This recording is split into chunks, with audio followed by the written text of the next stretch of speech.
Fish for sale! Fresh sorted and smoked! Can I interest you? Ah, sorry. Message from Eloise, is it? She's asked me to help her. To help you find the pickpockets. Is that so? Suppose I better tell you what I know, then. For one, this isn't a family operation. All the traders say the children who stole their passes were dirty, dressed in rags. Street urchins, by the sound of it. We get a lot around here. Orphans from the wars. A few, perhaps. You saw the refugees gathered by the entranceway? They're all looking for a new start in the Dominion and beyond. Some of them take it as an opportunity to rid themselves of unwanted baggage. The shame of it. Whoever's behind this would have to have made themselves known to the children at some point. And so should we. You should start with the children around here, then. I doubt they're the ones involved, but they might have heard something. It's worth a try. All right, then. Questioning children. How hard can that be?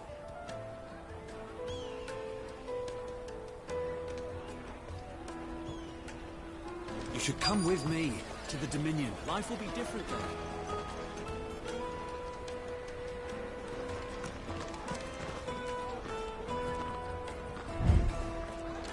Come, taste my peaches! They're sweet as nectar! Excuse me, do you mind if I ask you something? Can't stop you. I was just wondering if anyone has asked you to do anything out of the ordinary recently. Anything you grown-ups ever ask us to do is shut up and go away. So guess what I'm about to tell you to do? Sorry. I'll leave you alone.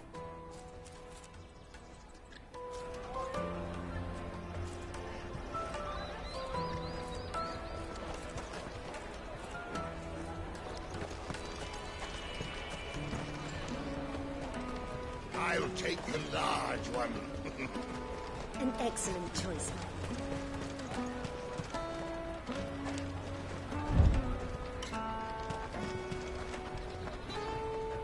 Do you have a moment? What do you want? What I want is to know who's asking children like you to pick pockets. I don't know.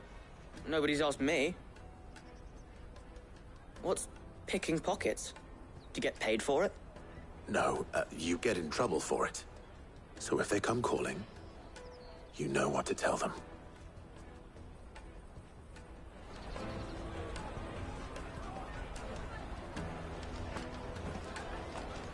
The caravan stops next to the checkpoint.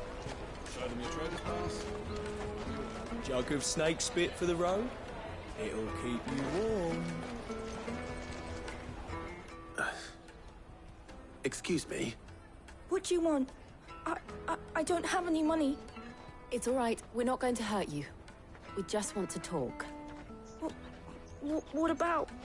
We've heard that some very bad people are making children like you steal from travelers. We need to know who's behind it so we can stop them. I don't know much about it, really. But my friend, Honza, he said he got a job. Doing something dangerous. Sounds promising. We need to find him and ask. Do you know where your friend might be? He's usually by the tents outside town. Thank you. You've been very helpful.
snake spit for the road?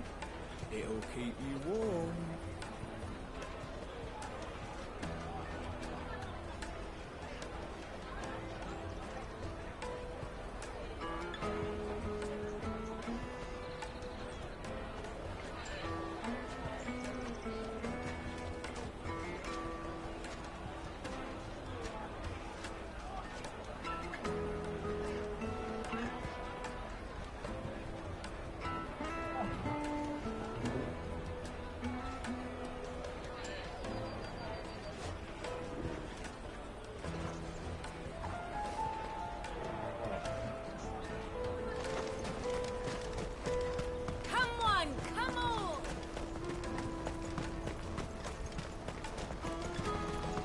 Pizzas and pears. Let me carry your goods. I'm cheap. And nasty. Let me, my lord. You won't regret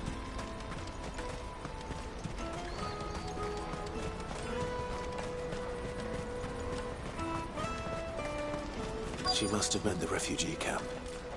Let's hope he's still nearby.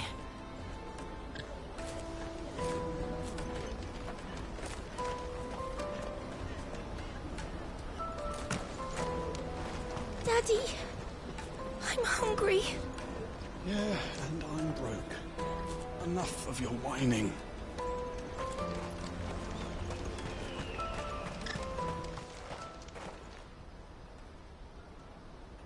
That big fat donkey was easy pickings.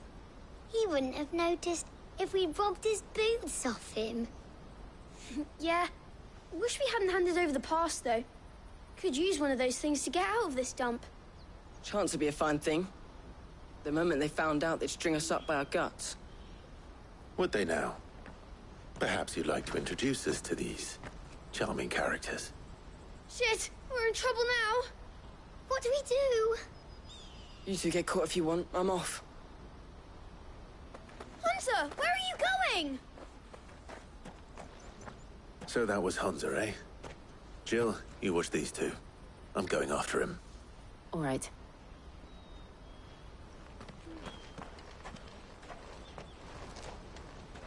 He can't have gone far. I need to find him before his employers do.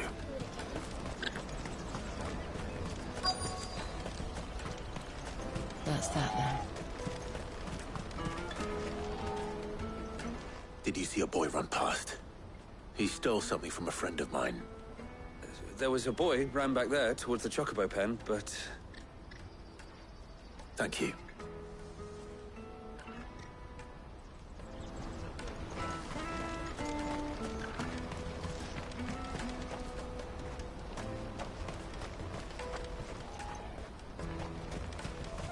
Let me carry your goods. I'm cheap. And nasty. Let me, my lord. You won't regret it.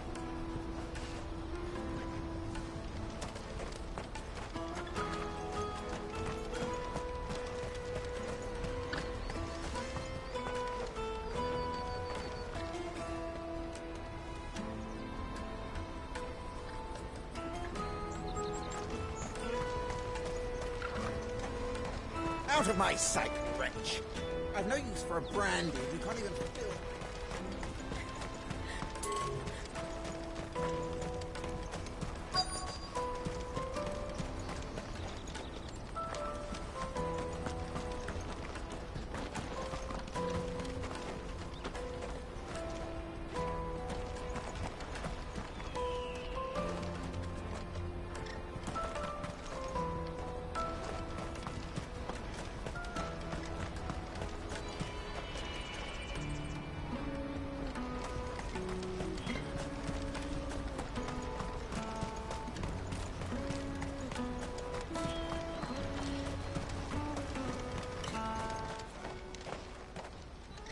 Shit. Cornered.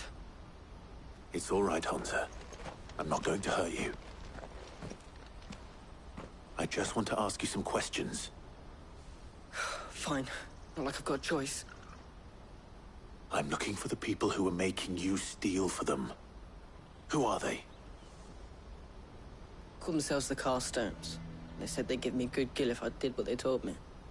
I knew they were bad, but bread doesn't come for free. Didn't come at all half the time. before I started buzzing for them.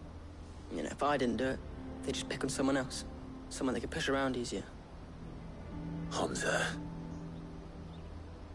You found him then? Jill.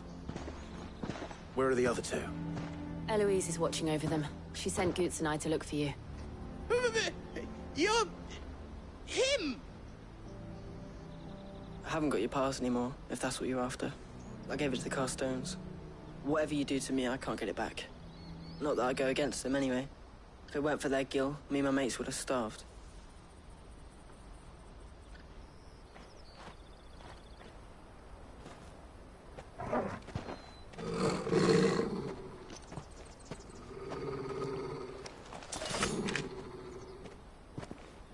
Cowards. You will not force another child to do your bidding. Wait, we're not... Don't hurt him!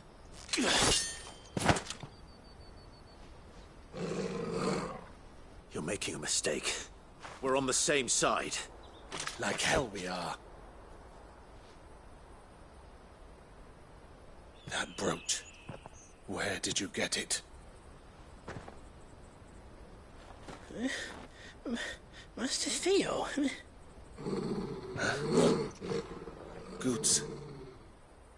What are you doing with these people? Unless you're the ones my sister was talking about. Your sister?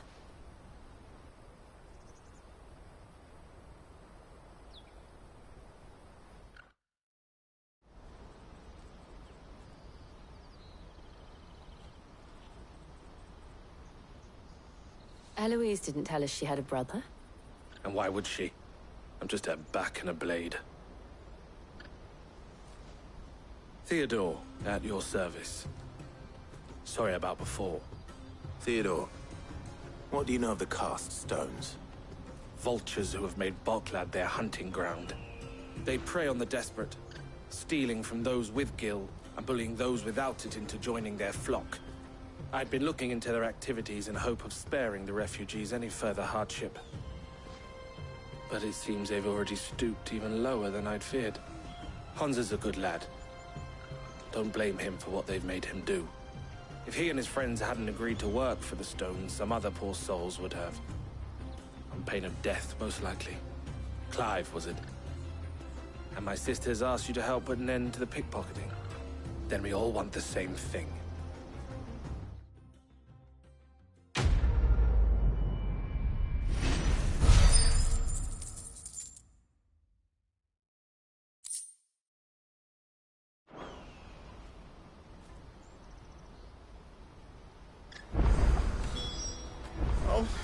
Where is it?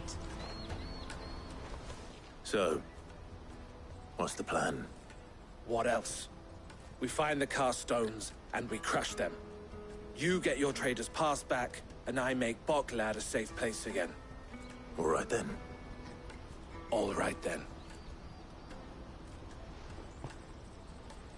Honza, where are they camped? Don't worry. They'll never know you told us. Couldn't if I wanted to. They always come to town to collect the passes. Meet us outside the gate. I tried following them once, but they spotted me halfway down the trail. Said they'd string me up. We'll try it this time. Which way were they going? Back down the road towards Leighton's Cleft. To Leighton's Cleft, then?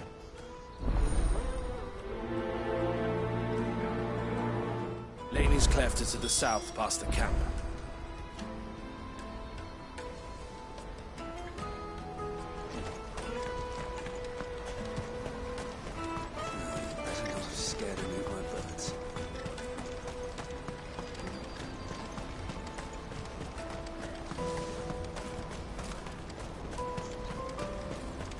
Daddy! There are no crystals here.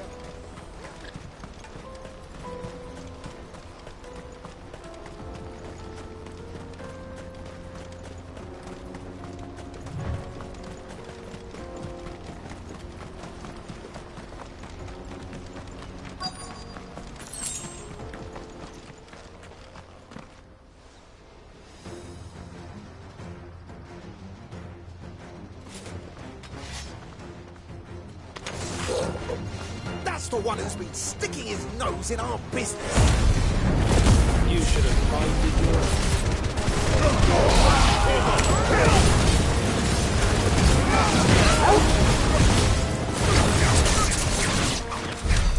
I doubt these are the ringleaders, but at least we know we're on the right track.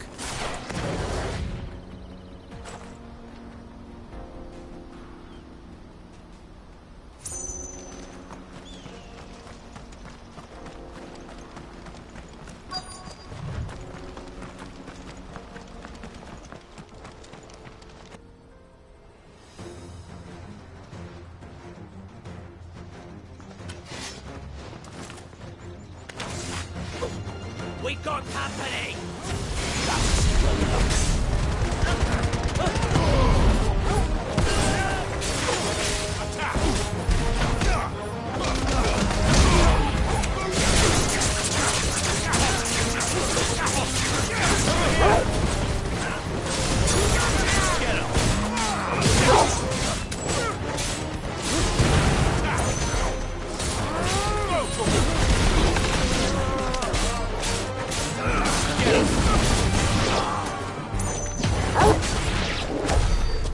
Soldiers.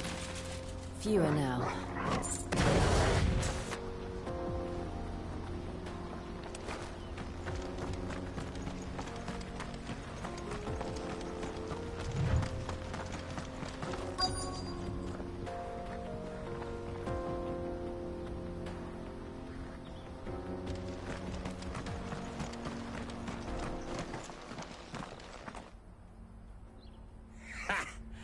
Not a bad haul today, eh?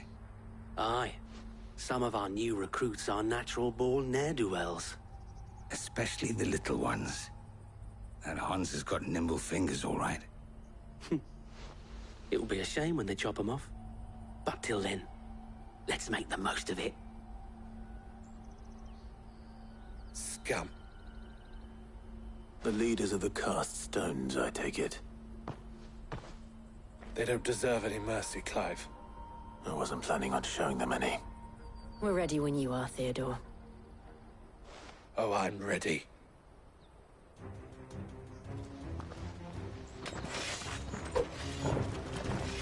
Fuck. It's that guard from Blockland. Kill him! Kill them all! Oh,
And they say crime doesn't pay. Gold chains, rings, purses. And traders' passes. Dozens of them. Have the names been changed? Not yet. I recognize some of them. No doubt Goots's is somewhere among them. Now I just need to sort through it all and return everything to the people it was taken from. We should go and give Eloise the good news. Can we leave things here in your hands, Theodore? Of course. Oh, and, be sure to tell her of the part I played, won't you? We'll be glad to.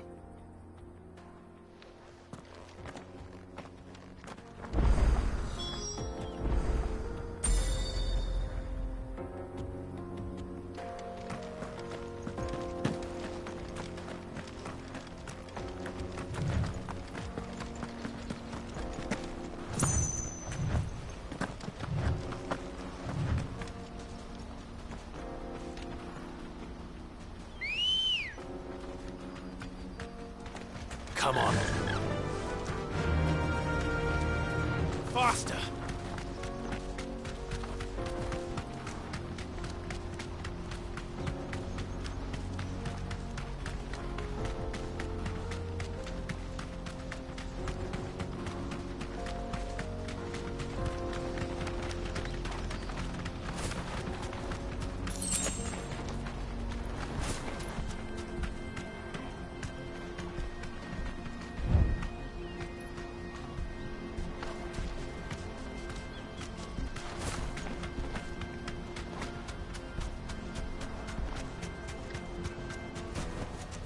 That'll do, girl.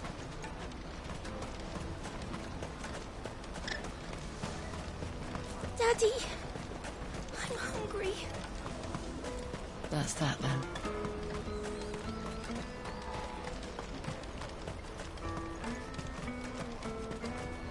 Hurry, man.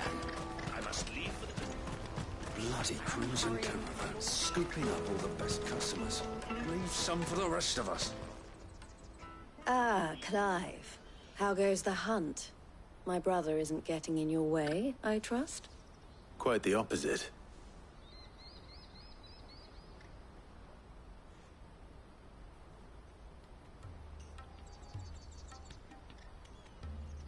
So it was the cast stones who were behind it all. Theo told me he'd been on their trail. And their demise solves 3 problems at a stroke. That of the pickpockets, the bandits pulling their strings, and the passes they were stealing. I only hope yours is among the items you recovered. Only time and Theo's return will tell. Speaking of whom, welcome home, dear brother. You are too kind, Eloise. Here, Clive. Goods' pass. Ask him to keep a closer eye on it from now on, would you? I will. Thank you. El, I've asked our boys to carry the rest of the goods back. Can I count on your help in sorting through it all? Of course. I'll make some space in the storeroom. I expect you'll soon be on your way then. But it wouldn't do to leave without introducing yourself properly. Would it now? Sid. Don't look so shocked. We're on the same side. I don't understand. As you now know all too well, we at the Crimson Caravans are always happy to help those in need. For a small fee, we will move anything that needs moving. Be that goods to market, or bearers away from it. I was the first my sister helped escape. If it wasn't for her, I'd have been branded as a boy. I had no idea. It just so happens that we are seeking to expand our operation. And who better to join forces with than the leader in the field? Wouldn't you agree, Theo? I would. It seems our purpose is the same in more ways than one. So what would you say to working together again? It would be our pleasure. And our honor. The honor is ours. Here, Clive. This is for you.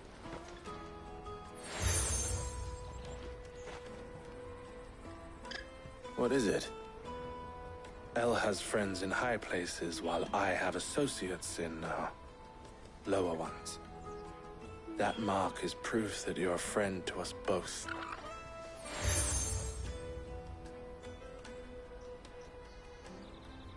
I shall bear it with pride. Well, all that remains is to wish you a safe onward journey. Goots' pass should secure you a place on the caravan, but if you encounter any difficulties, we would be delighted to provide you with a coach of our own. For a discounted price, of course. Say, 9 million? We'll try the caravan.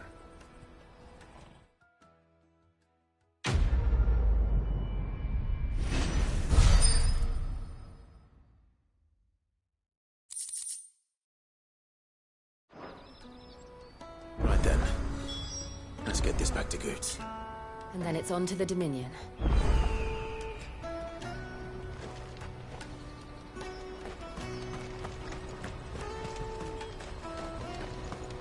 Out of my sight, wretch! I've no...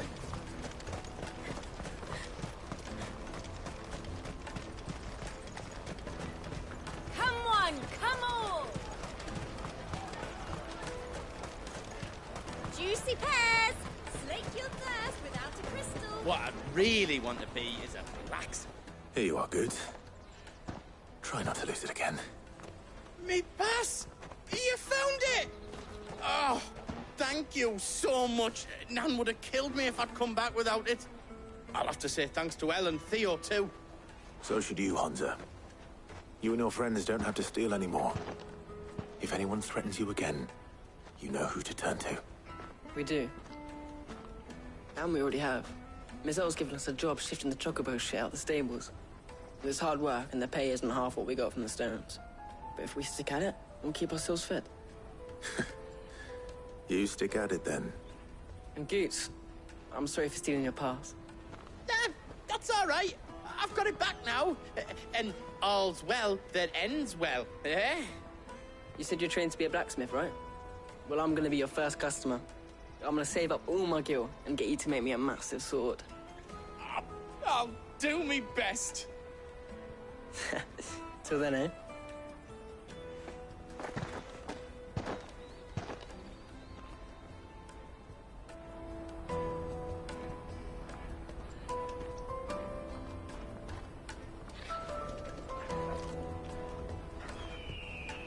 All right. We have a place on the wagon.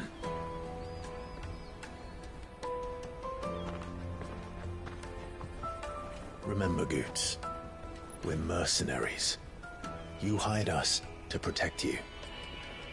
Mercenaries. And you remember the plan? You're to ride all the way to Twinside. Jill and I will go with you as far as the outskirts, then find our own way in. I'll buy that stuff I need. Right. And we'll scout out the Imperial's defenses. There's a square with a big bell tower right in the middle of town. If you get lost, or out goes wrong, we can meet up there. Right. Let's go.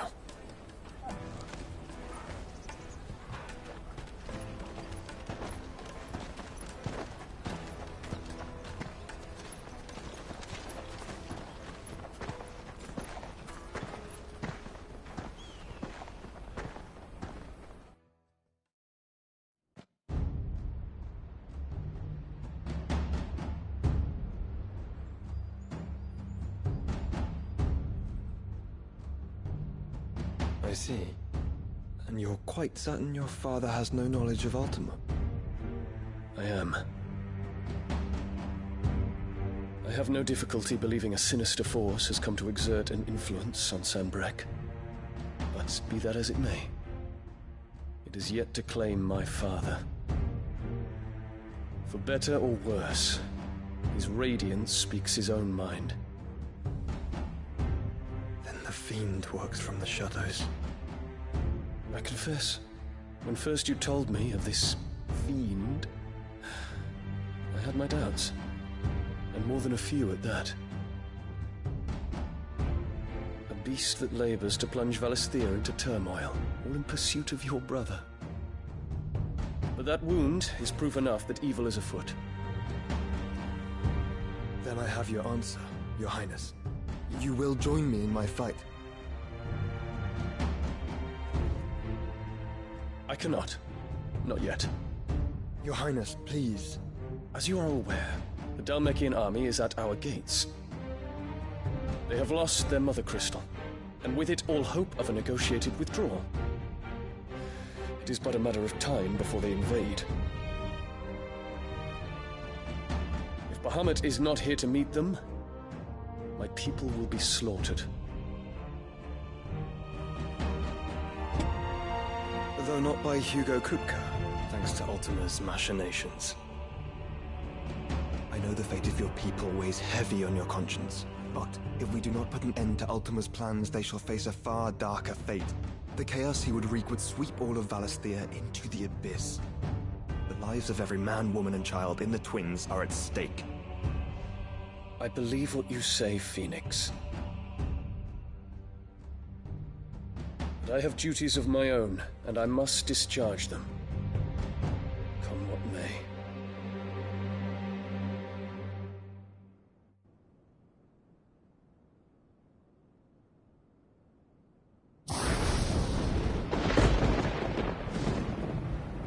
What do you know of my blood?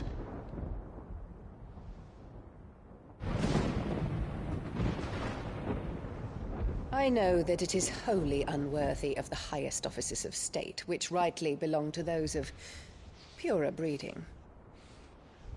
Alas. Your bloodline runs through the Oriflamme gutter, from a whore who weighed her child's worth in gil. Have you threatened my father? Of course not.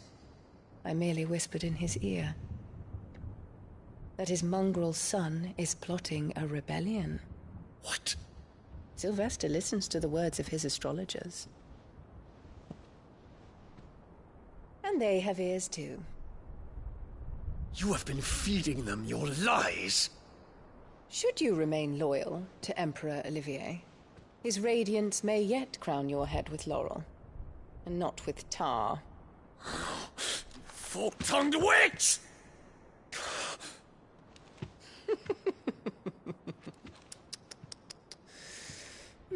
In consideration of your long years of service to the Empire, I shall forgive this uncharacteristic rudeness. Now hurry and make ready, Your Imperial Highness. Emperor Olivier expects much of you, Dion. Or should I say, of Bahamut. May your fire reduce his enemies to ash, till all of Valisthea bows to its rightful ruler.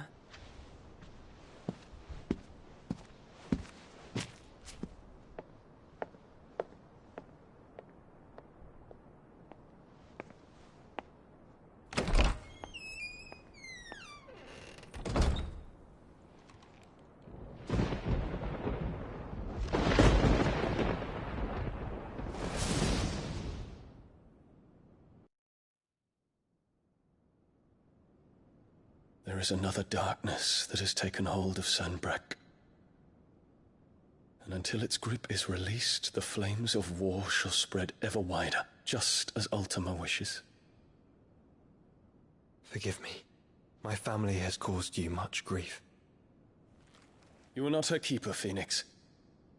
This is a matter for the Imperial household now, and as a member of that household, it falls to me to resolve it. At such time as that is done, what strength I have shall be yours.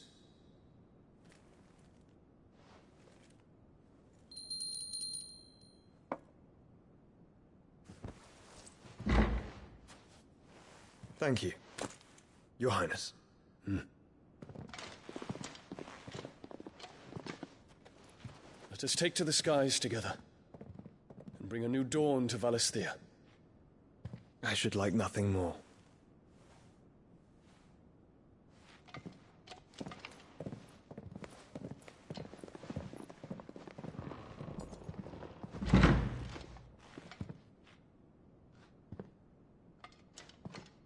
Terence. My prince. Tell me true. Do you believe what I'm about to do is wrong? We dragoons have but one leader, Your Highness. And we shall follow him unto the very end. Thank you. This is my decree. For their crimes against the crown, the traitorous Anabella and her usurping son shall be put to death, and the Empire restored.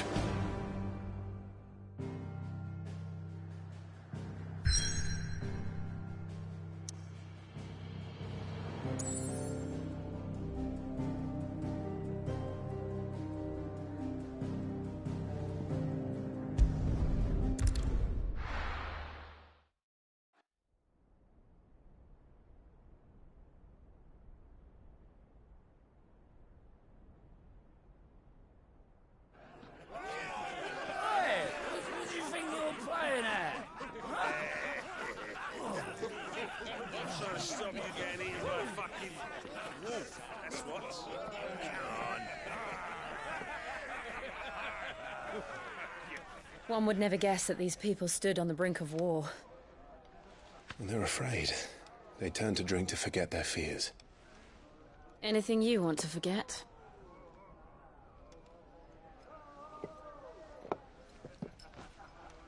The harbor is empty, and half the market stalls too. The city may seem peaceful on the surface, but it's balanced on a knife edge.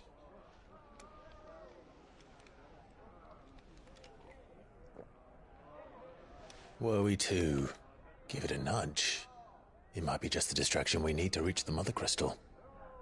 I thought you might say that. We should send for Gav. We'll need someone to keep the fires we start from going out. And we can busy ourselves scheming until he gets here. I'll send a Stolas then.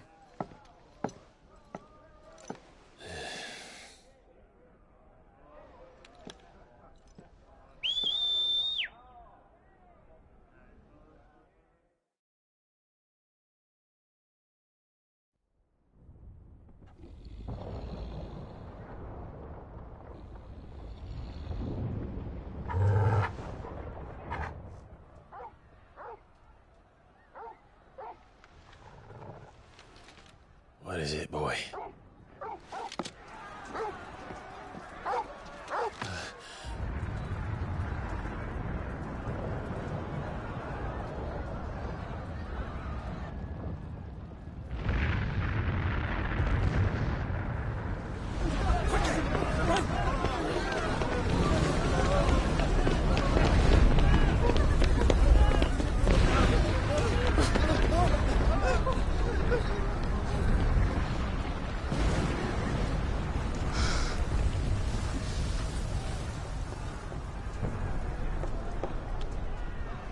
What's happening? I don't know. Torgal!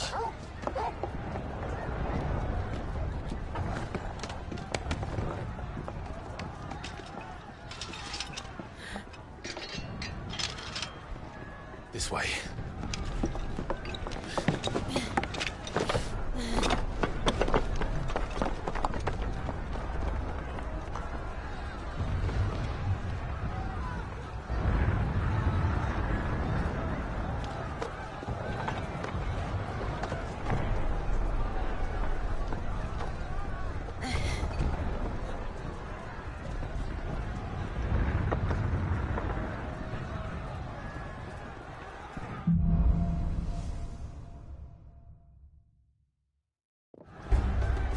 The city's on fire. I'm sure Goots is fine. He'll be making for the square. The one with the bell tower. In the middle of town, right?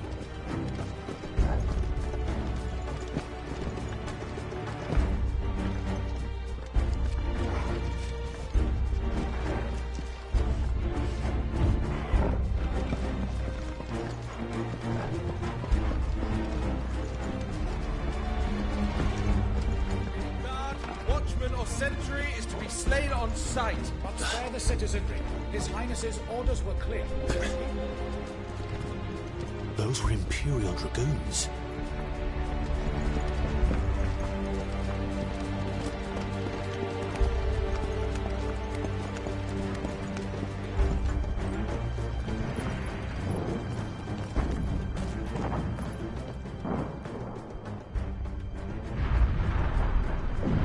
What in the hell is going on?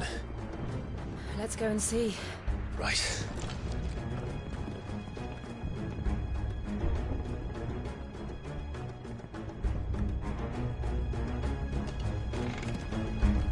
But first we find Goots.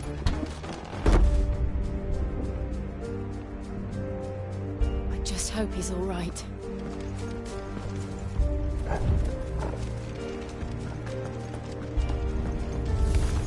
You there! Identify yourself! We have to.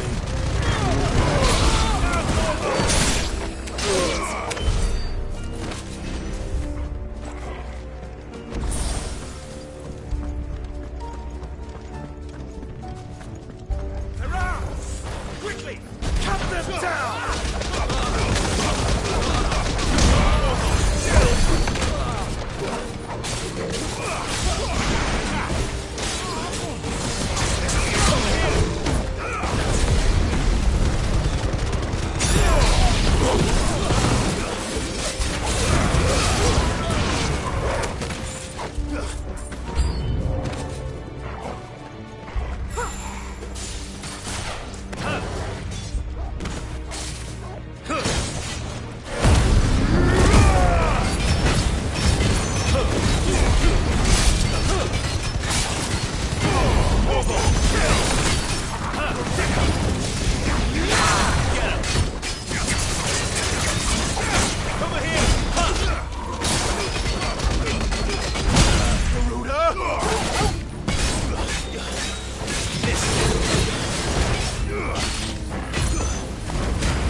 civil war.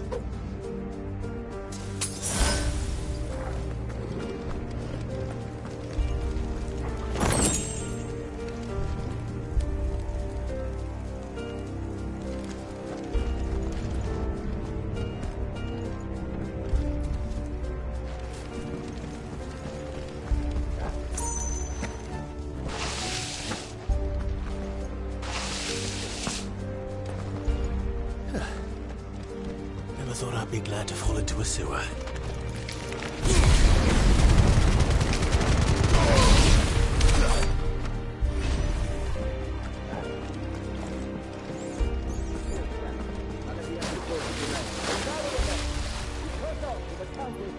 Yes, Captain. What of the men and women in the market district? The evacuation is complete.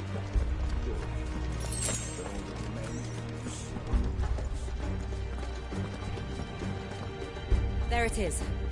The bell tower. Right. Let's go.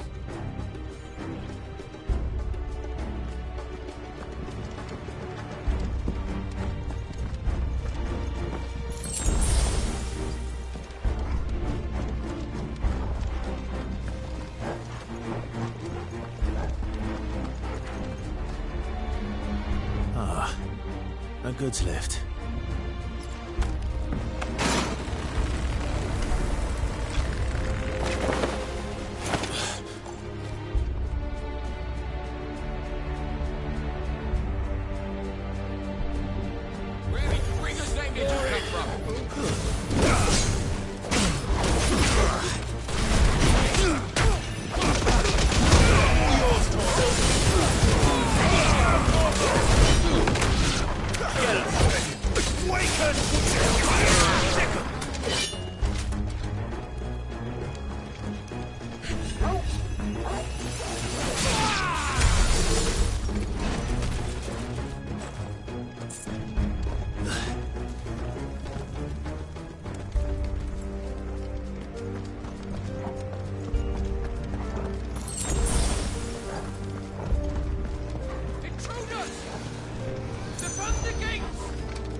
name of his life!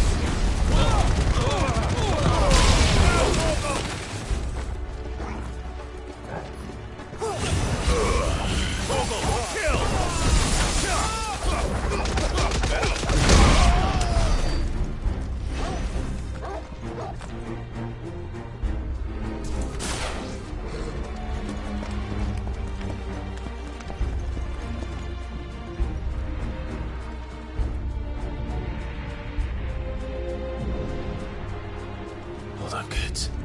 We're coming.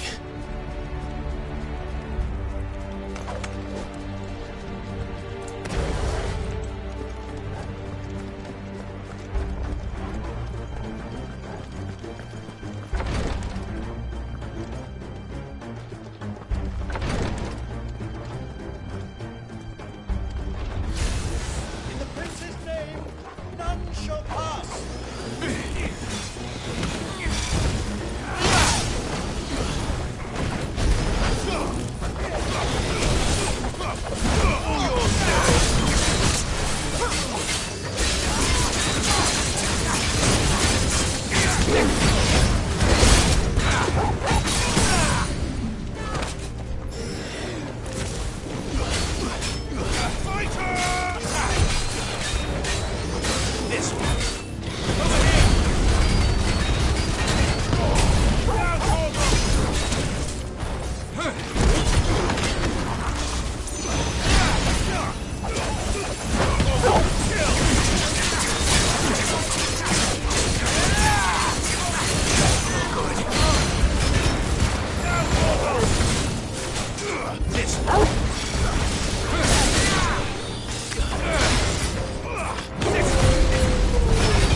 Can you see him anywhere?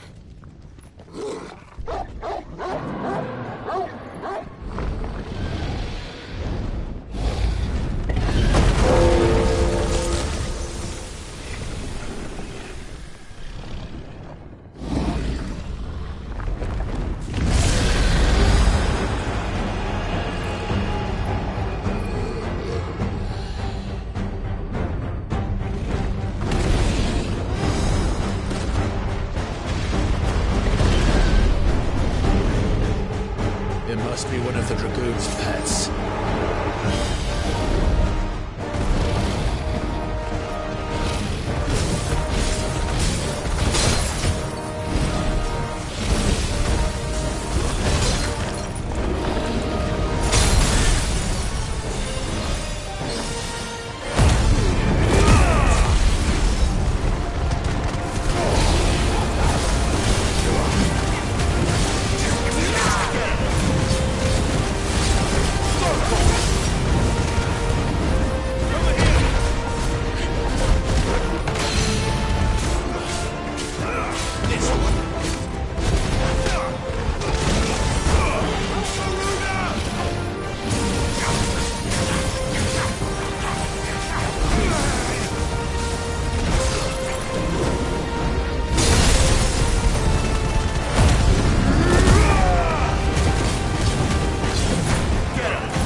Over here, Clive! Are you alright? Goods, there you are. I didn't know there'd be a dragon. All right, let's get out of here. Oh! What now? Is that Mother Crystal's heart? What the hell is it doing up there?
Don't do this!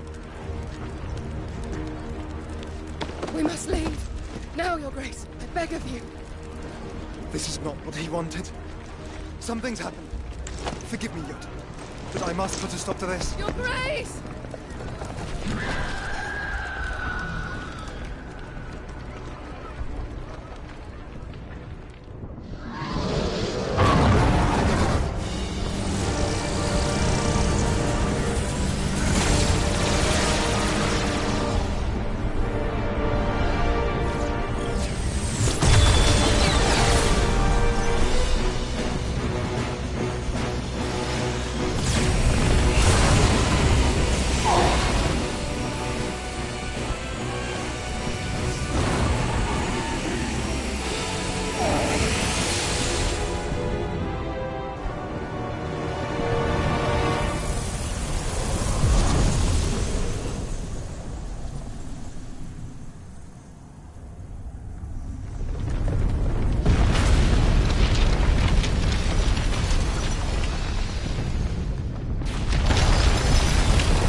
So, what do we do now, then? We destroy the heart. Well, he might come back! As soon as the flames die down, the Imperials and the Dhalmekians will move in. This may be our only chance. And Bahamut has gone for now. You should get as far away as you can, Goots.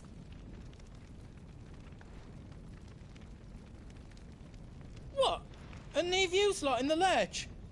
I can't do that. If you're staying, then so am I. I packed everything up before I made a run for it, so if there's out you need, just ask. But I won't be giving it away for free. Nan'd never forgive us if I did. Thank you, Goots.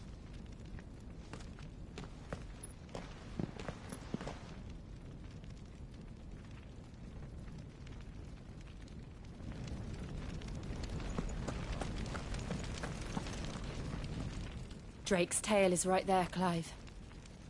It's time to free Storm from the Crystal's curse.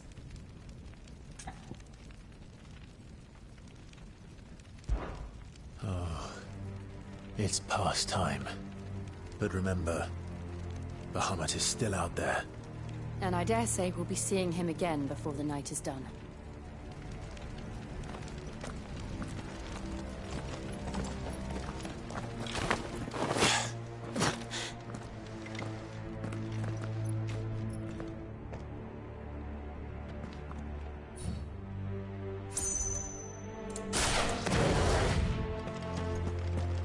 No more roads. We'll have to find our own path. Do you feel that, Clive? Ether.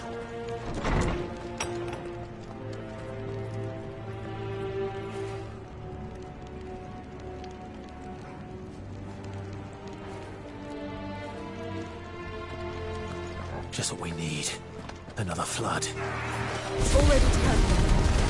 Then there's no reason to hold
There must be a way to climb up.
Clive. It's too dangerous.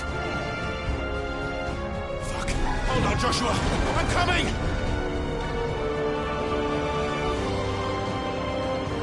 We have to save him. And we will. We just need to keep moving.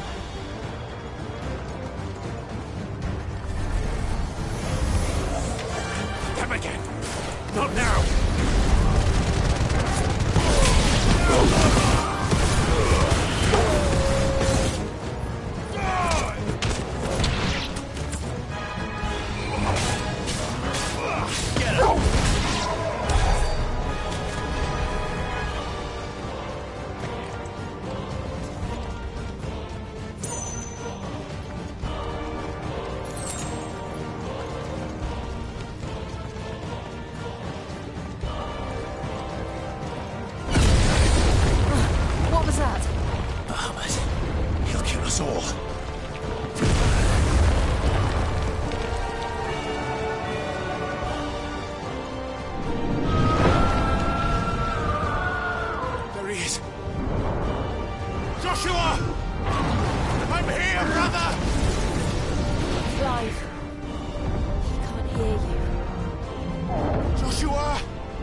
Are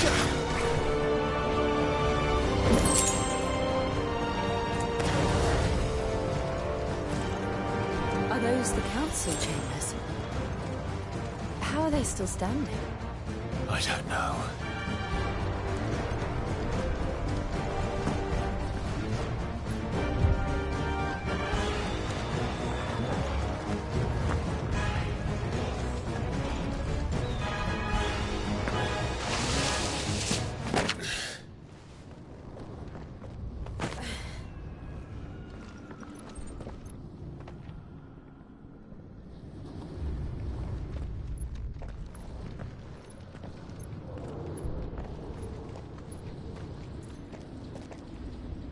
He'll be all right, Clive. He's a survivor. We're getting close.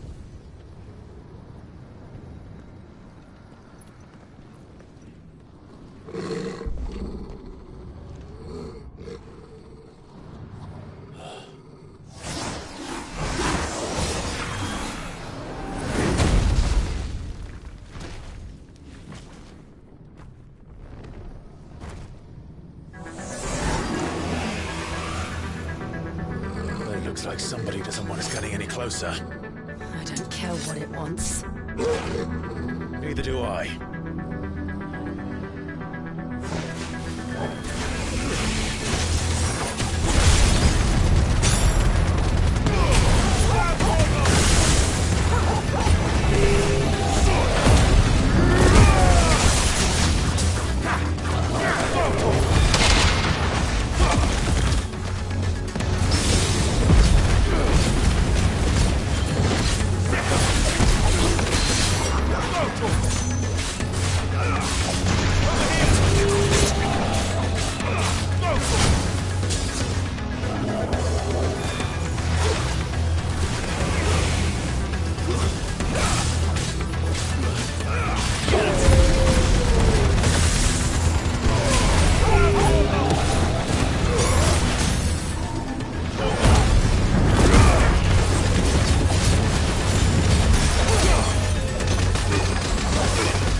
These beasts... they're getting stronger. We can think about them later. Right now, there's only one thing we need to focus on. The heart.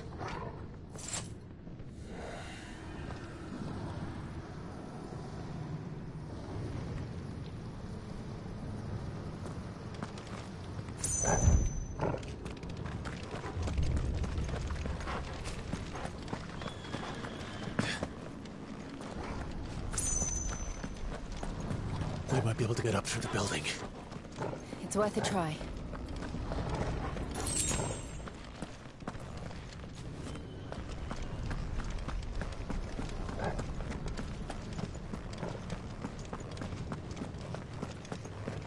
Quiet.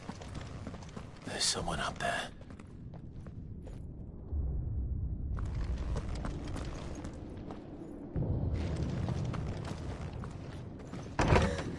Is someone there? Mother. It's you. What happened here? He tried to take him from me. Oh, my boy. My darling boy. Is this the child you made with the Emperor? Why, Mother? Why did you betray us all? You have no right!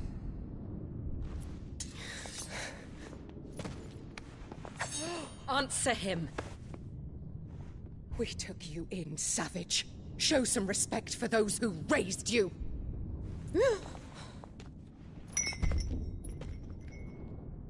Honorable Elwin, always thinking of his precious homeland. But what worth is a homeland in a world beset by the Blight? Father did not seek to protect his country. He sought to protect his people. A leader's duty is not to protect his people. It is to protect the source of his sovereignty. The noble blood that runs in his family's veins. So long as this bloodline remains unbroken, what does it matter if a nation falls? One can always found another. Unlike him, I did my duty. I preserved my line. I bore a son of the noblest blood, to whom the whole world might kneel. That is why I gave Rosaria to Sanbreque, that I might join my line with the Lesages and birth a savior of this benighted land, blessed by both Bahamut and the Phoenix! You sold your country for a child. Why did he need another? You had Joshua. I had nothing. You were always your father's son, so very strong and bold and daring, and yet you failed to awaken. Would that Joshua had been granted 1/10 of your strength? Oh! How the nobles laughed that Elwin's firstborn was surely the son of a concubine, and my own, not long for this world. The shame of it! The shame of being slandered by one's inferiors! How could you ever know how that feels? It should have been you! Why didn't the Phoenix choose you? Joshua's every waking moment was spent trying to shoulder the burden that you and the Phoenix and the Duchy foisted on him. That's why I became his shield. To help bear the weight. But what did you do? You betrayed your own blood and surrendered your son to his fate! Joshua, my darling boy. I never meant to hurt him. The soldiers' orders were clear. He was to be spared. Why did you survive when the only one I truly cared for died? What? Have you not looked out of the window? Joshua is here! The Phoenix lives on! He's battling Bahamut as we speak!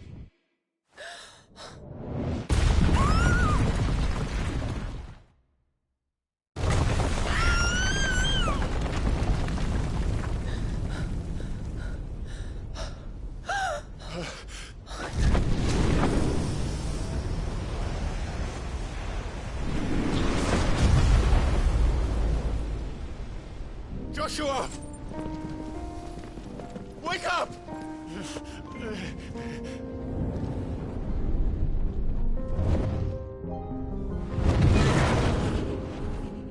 I am a shield of Rosaria.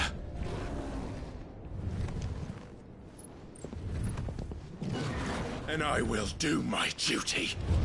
What are you...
Now or never, Joshua.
This is drinking the ether. We have to stop him.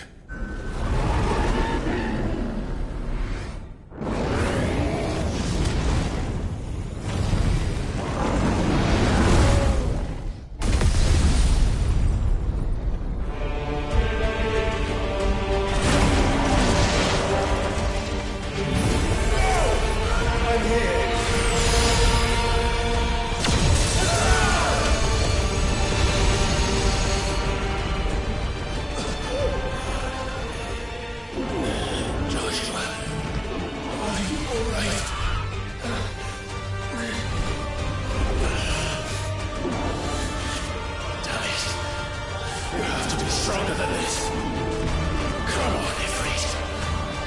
Show us your true power.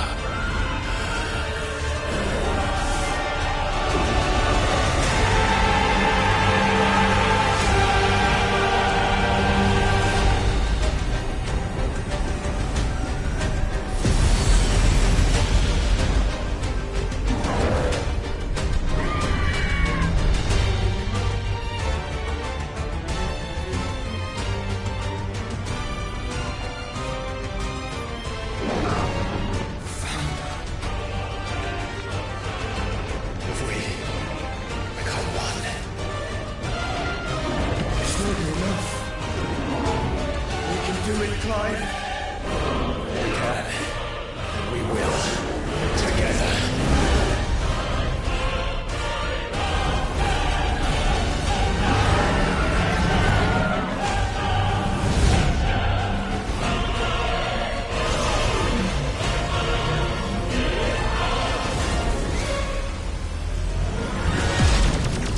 Are you ready? Ready!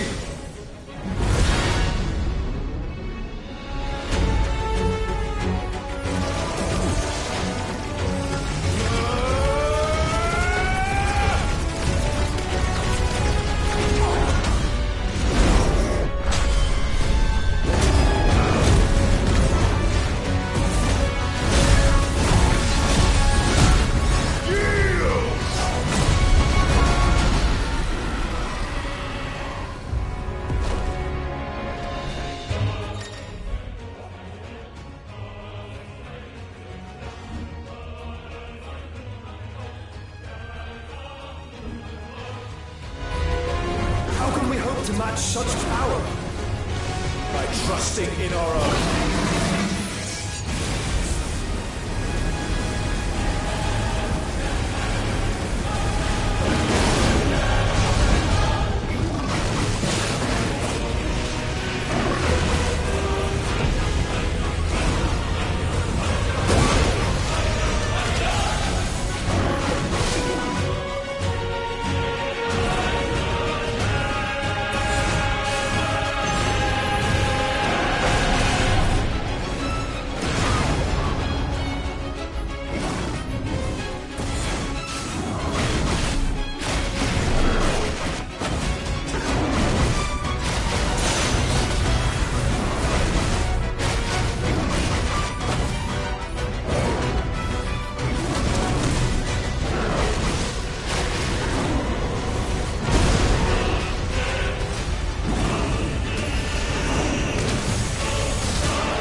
Joshua!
Joshua!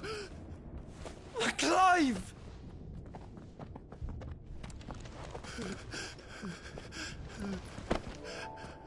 My brother. I'm sorry. I'm so sorry. You're alive. We both are. Nothing else matters.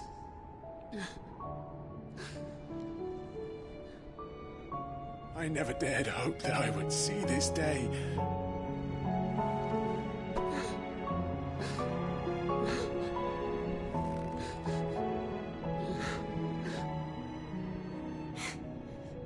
Reunited at last. Jill.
It is done. The demon that would tear our house apart is no more. Father.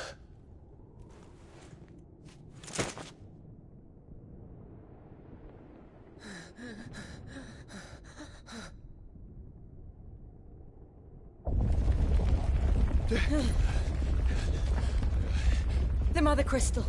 It's collapsing. Right. We need to leave. No. Wait.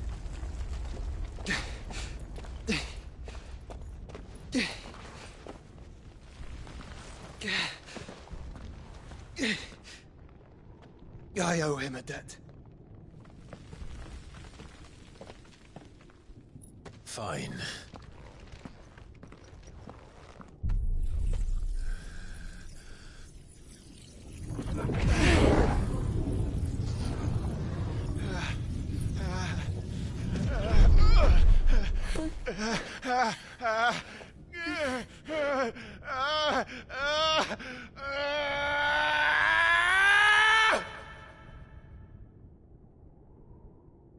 You there. Tell me what section. Don't reinforce the walls. Situation. Report, Captain. Supplies have spread. Can nothing be done to call them off? I regret not, Your Radiance. The Dragoons answer to none but His Imperial Highness. The Council is powerless to intervene. We're hearing reports of rebel Madness is this, Dion. throughout the neighboring districts. Focus all efforts on extinguishing the fires around the capital. The city can wait. Don't dally, man. Go! Your Radiance. And I want you to find out the Dhalmekian movements. By the light! Dion, have you taken leave of your senses? Call off the Dragoons at once! Fear not.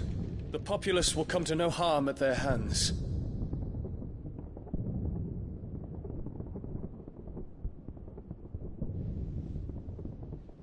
I am here to save you, Father. Save me? A creeping darkness hides in the heart of Sanbreque. It stems from your wife, the traitorous Anabella.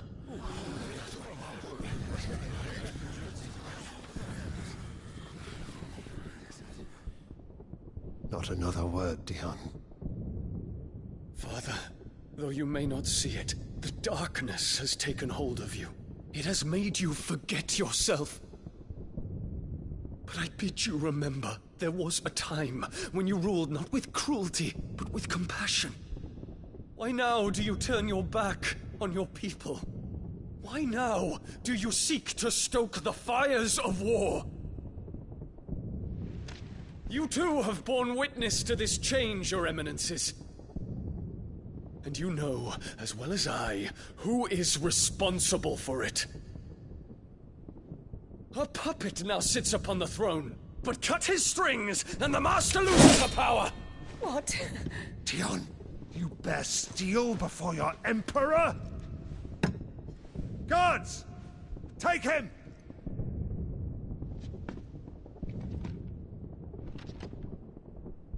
For every citizen who falls, another can be bred. For every home that burns, another can be built. Those were your words.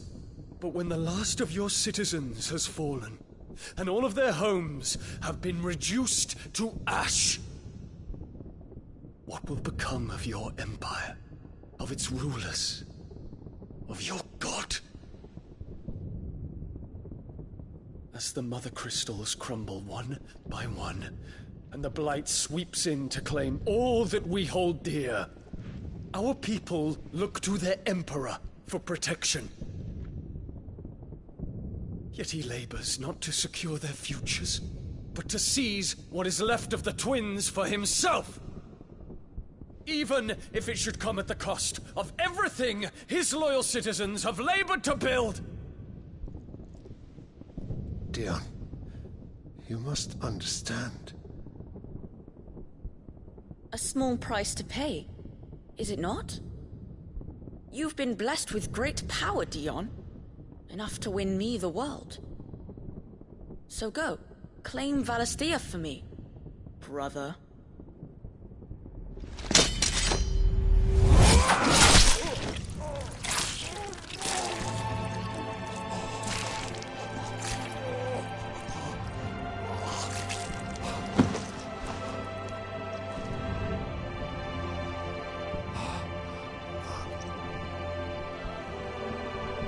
Dion.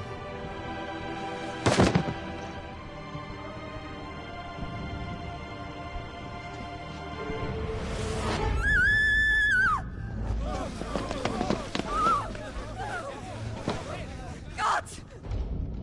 Gods! Father. Poor father. How he doted on his children. That he would die to protect me was plain. It was but a matter of when. You planned this? You did well to endure so long. But you broke in the end, as I knew you would. And now Muthos approaches. Put him to the proof. I would see if he breaks. Go, Bahamut.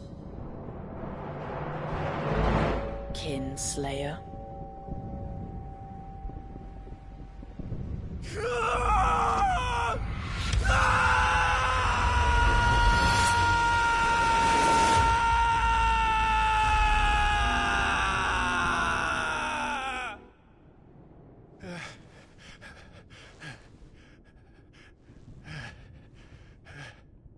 Not again.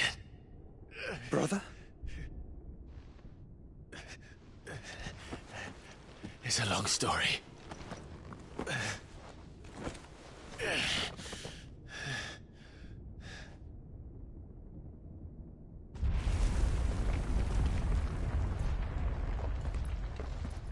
You cannot stay here, Mother. Come. Take my hand.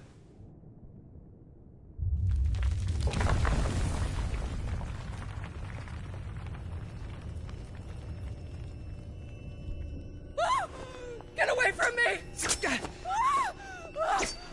This is all just a dream, just a bad dream!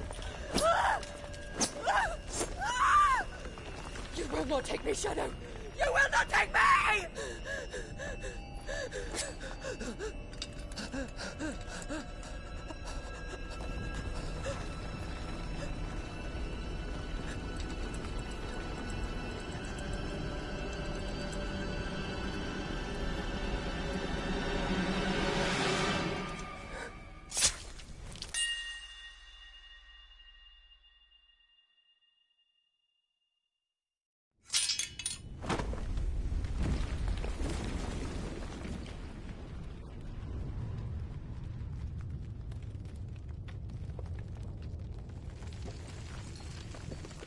Mother.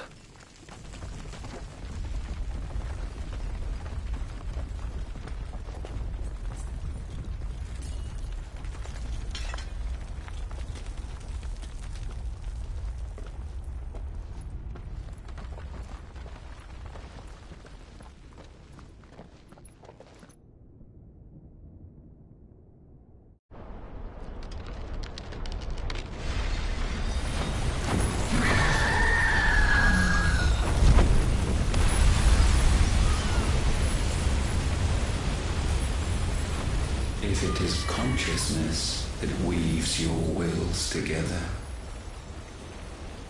consciousness that blurs the boundary between your own will and that of others, then we shall set you apart once more. The ties that bind you shall be severed, and humanity return to its proper place.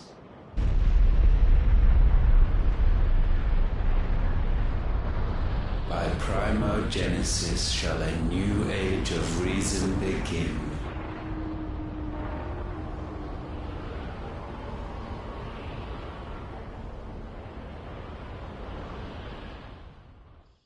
Relax, Your Majesty.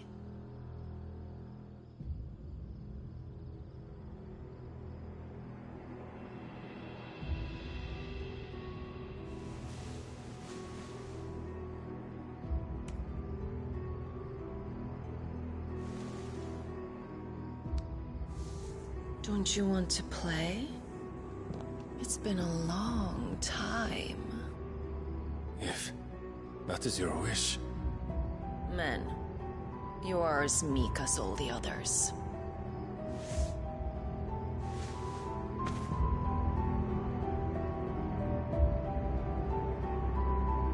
Such feeble creatures.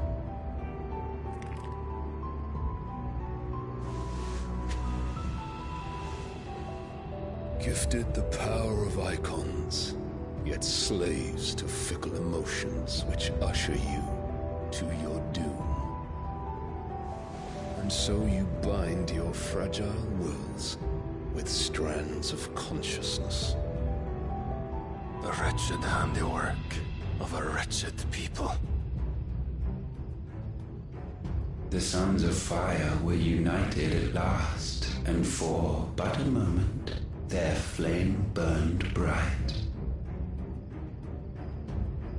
Soon, Mythos shall become our perfect vessel. And then shall the world be remade. Not before the bonds are severed, of trust, of respect, of love. Only when every strand of consciousness is cut away, may Mythos return to our side. By primogenesis shall all be undone. Mankind shall be rid of his wretchedness, and Mythos of his will. But while he yet clings to it, he has the power to forge bonds anew. And so we bid you, find Mythos, and sever every one. To destroy that which has no physical form. You ask the impossible. There is nothing your black blade cannot cut, Odin. We shall unite with Mythos, and bring forth a new world.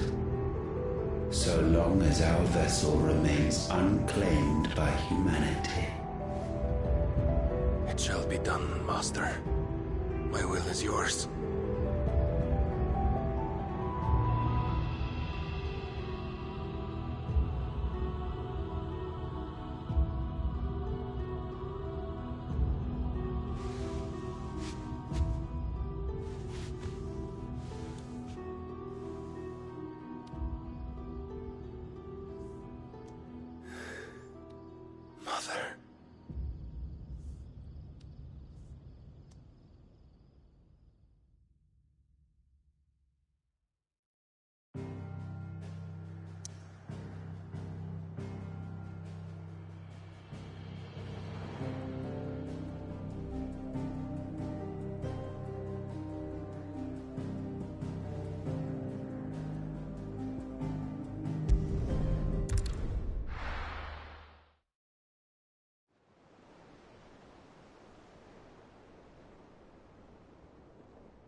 How is your brother?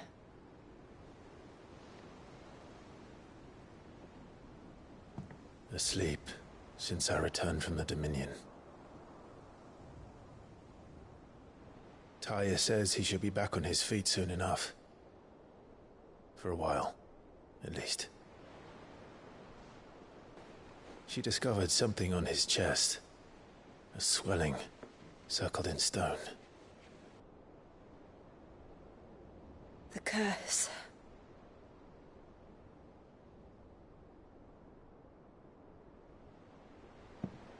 For every mountain we climb, another rises up to greet us, doesn't it? It's never ending.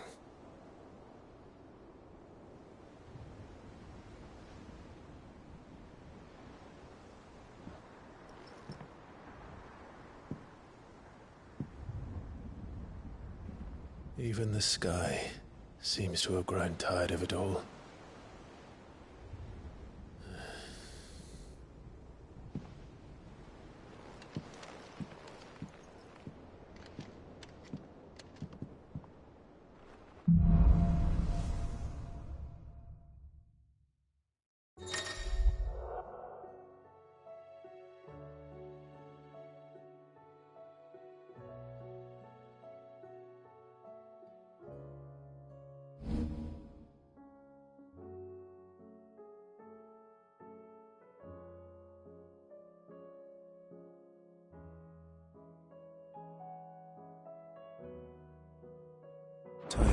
If I disturb Joshua while he rests, I might as well see what Otto has to say.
See the pair that got hauled into tires? Aye, all their fancies.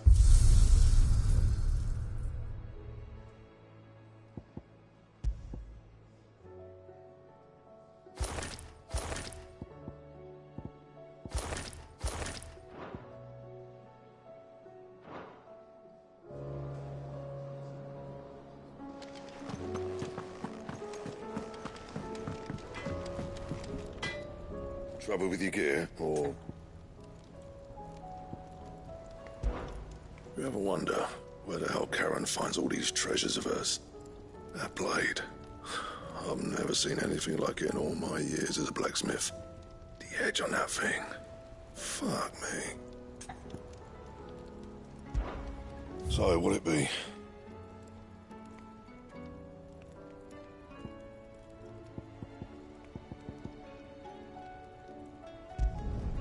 Should last you a good while.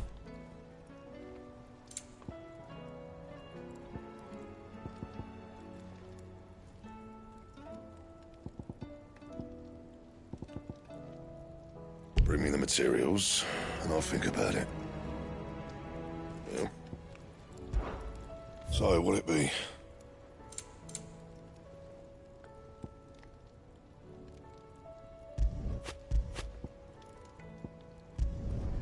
Not bad. if I do say so myself. Bring me the materials, and I'll think about it. Don't waste my time. You ain't got the stuff. Anything else?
Aye, it's a dangerous world out there.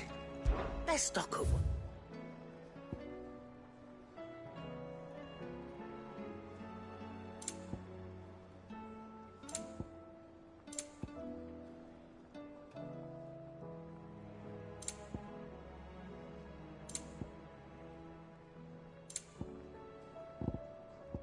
And how were you gonna carry all that?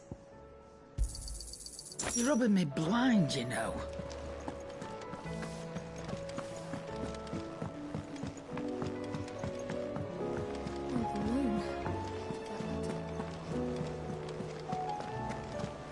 Did you see that? Tell me you saw that. What do you make of them skies, then? Otto, how fares the realm? The realm? Oh, she's just fine. As long as you look past the fat storms out mother crystals and her skies are a roiling cesspit. And Gav? He's with your uncle in the Free Cities, helping Mid with her project. Sent an owl their way the moment the winds turned foul. Still waiting on a reply, though. Do you have any good news? Well, that depends on your definition of good. All right, fine. What do you suggest we do? Oh, no, I'm just a messenger. I leave the scheming to those more suited to the task. Could be that Lady Vivian and Old Tomes have their own thoughts on the current state of things. Could be that they don't. It certainly can't hurt to ask. I suppose not.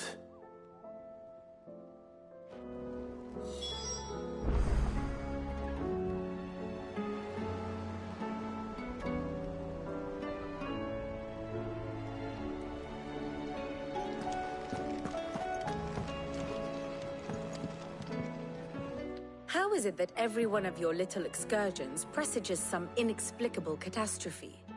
Not that you are to blame for the Dominion's fate. No one could have predicted the actions of the Crown Prince. I'm sorry I couldn't save your home. My countrymen are stronger than you think. A few toppled clock towers won't break their spirits. They'll be back on their feet in no time. I hope so. Look at us. Bluer than a pair of bog crabs. Tempting though it may be, sulking will not help us find a solution to this mess. You believe there's one to be found? I don't know.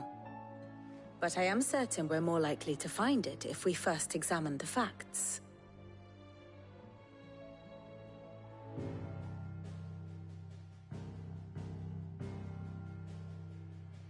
Beneath these darkened skies, fear and confusion reign over Valisthea. Oh, the lands around the fallen Mother Crystals had already begun to wilt for want of ether. But not like this. Crystals that filled wells and fueled furnaces, now nothing but pretty shards of rock. And those that hang from the people's necks, cast nary a glimmer of light to keep the dark at bay. It is only a matter of time before the common folk convince themselves that the end of days is upon us. Yet I fear a swift end is more than we can hope for. While most of the world thirsts for ether, the remainder drowns in it, spawning Akashic in droves. And amidst the hordes of mindless beasts, with magics as like to fail as function, even the strongest nation would falter. Rosaria and the Iron Kingdom teeter on the brink of collapse, while the tragedy in Twinside has all but paralyzed the Holy Empire. Dhalmekia fares little better. Rumor has it the ministers fled the capital after the fall of Drake's Fang, leaving their beloved republic to crumble. Waloed, meanwhile, moves in earnest. The Einherjar has been sighted off Storm. The world, in short, is in chaos. It would seem our civilization was nothing but a castle of sand, to be washed away at the whim of the waves.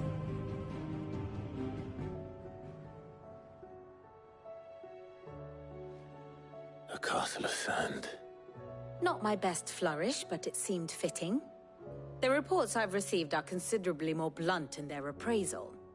Without the protection of their nations, it will fall to the people to defend themselves against those who would take what is theirs. Which is only ever going to end one way. Defending a farmhouse against a band of chocobo thieves is one thing, but pitchforks and palisades will do little to stall an army's advance. Should the King of Waloed deign to invade, there would be none to stop him. None but us.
There's a storm coming, Sid.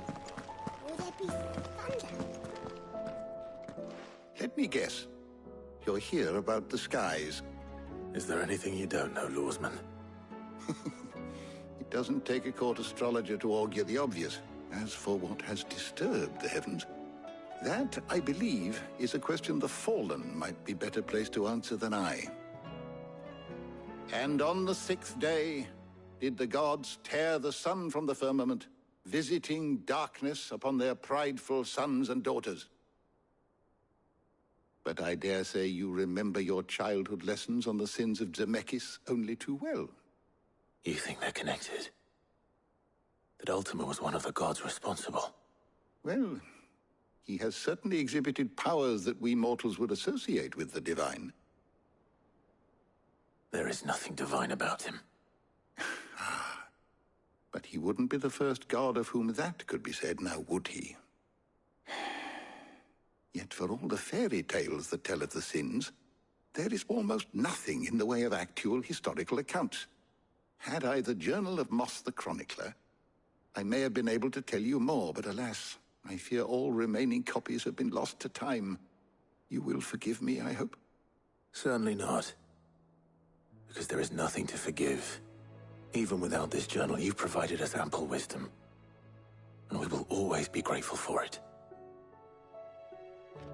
Perhaps Otto will be more inclined to share his thoughts when he hears what the others had to say.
Clive, we have a problem. Only one. That would be a first. It would. Actually, there are three. We had as many owls arrive while you were at the shelves. Martha's got a Kashik at her gates, and talk of monsters roaming the hills outside of Northreach has put the wind up Isabel and her lot. And don't forget Dalimil. Lubor says the village was raided by bandits. When it rains... It fucking pours. The curse breakers are spread thin, taking stock of the damage in the Dominion. And even if I could get word to all of them, I doubt they'd get here in time to make any real difference. Which means... there's only two people who can. Jill and I. Let them know we're on our way.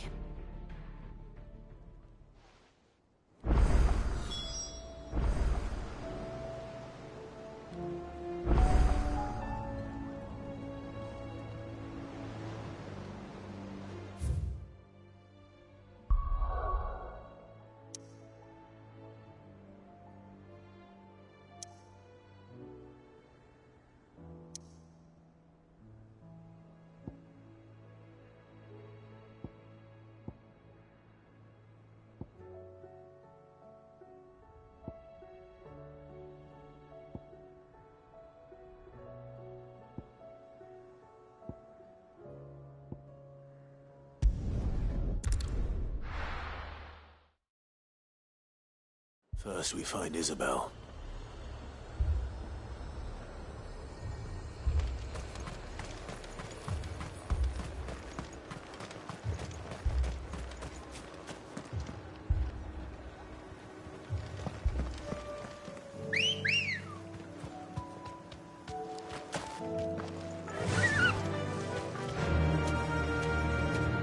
Faster!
to ride from here.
Come on.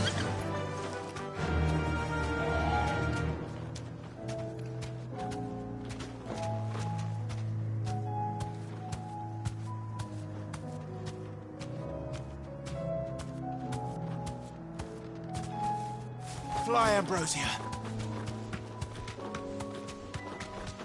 Company.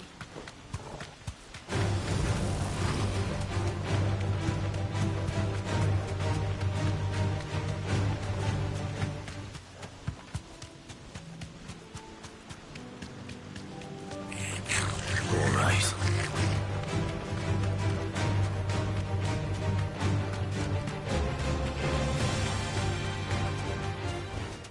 Back to the stables, girl.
Good girl. Faster!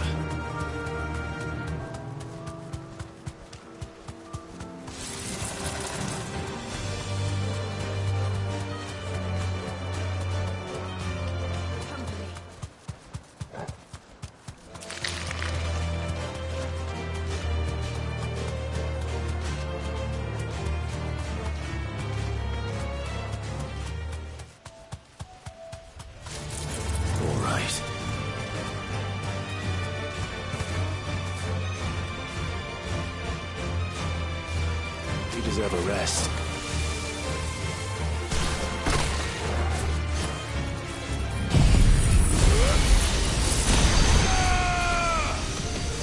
Enough.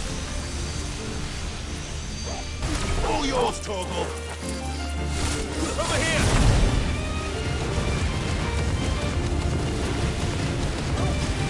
Make it look easy.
Heard a bloke saying he saw ghosts on the far side of the wall. Ghosts? Then a wall won't stop them.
I saw it with my own eyes. The whole of Oriflamme under a flood. And we're next.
Left for more on the captain's orders.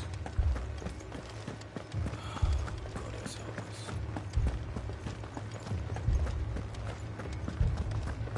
The two soldiers were carrying another. He didn't have any legs.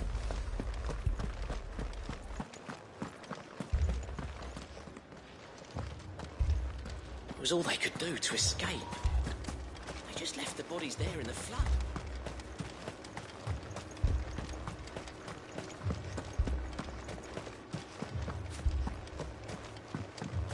More arrived from the capital. My lord. Milady. We received the dame's message. There have been sightings of strange creatures, I understand. With the blue eyes. Yes. Like a Kashik, but different. They've taken so many. I've lost count. Akashic, but different. Ultima's thralls. And what of your mistress? Is she here? Oh, no. She went to the garrison to ask what they were planning on doing about all this. Then we'll look for her there.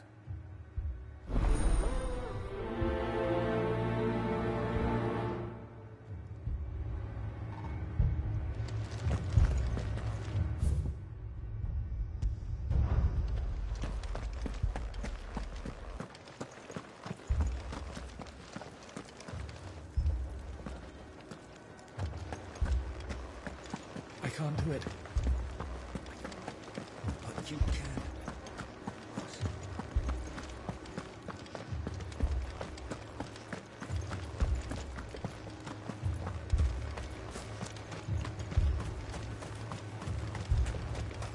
Madame, please! Half the garrison's been slaughtered by those things. We lost the captain this very morning.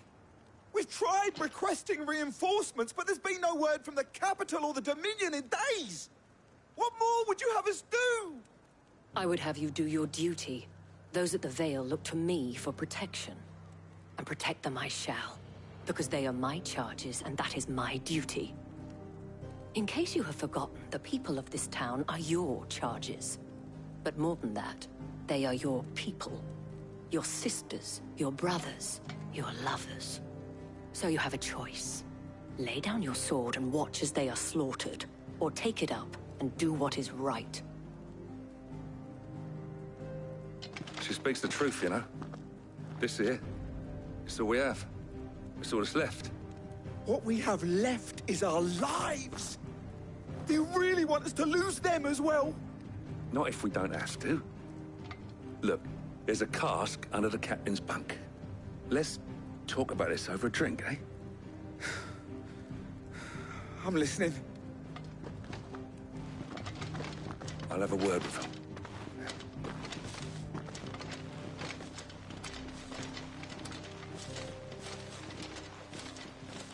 Ah, Clive. I didn't expect help to arrive so quickly. And sought to take matters into my own hands. It was a noble effort. But I thought you might still need some support. I'd like you to consider my needs. What we need to consider is where the creatures came from. The way the survivors speak of them, one would think they appeared out of thin air. And perhaps they did. It's hard to know what to believe these days. We'll talk to the survivors.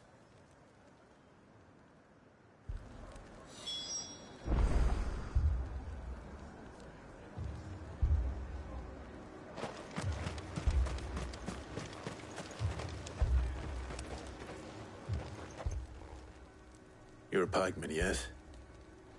What happened? I've got family in Moor. I heard the flood was spreading, so I went to see if they were all right. And a pack of them glowing things found me in the meadow. I ran for my life. I never did get to the village. Leave that to us. My family. They're still in the capital. I'm sorry, darling. It's all right. I truly am. Give me your arm.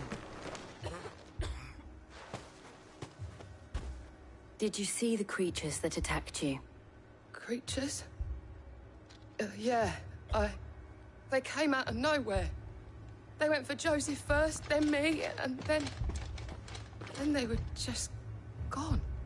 Do you remember where you were? On the road from Oriflamme. We just passed Moor when Where's my Joseph? It's all right. Just rest now. At least we have an idea of where the thralls might be now. We should head for more.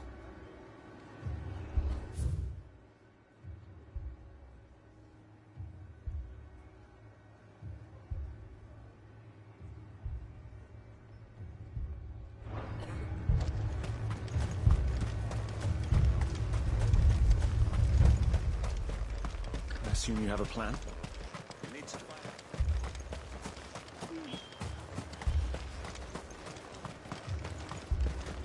It was all they could do to escape. They just left the bodies there in the flood. Good girl.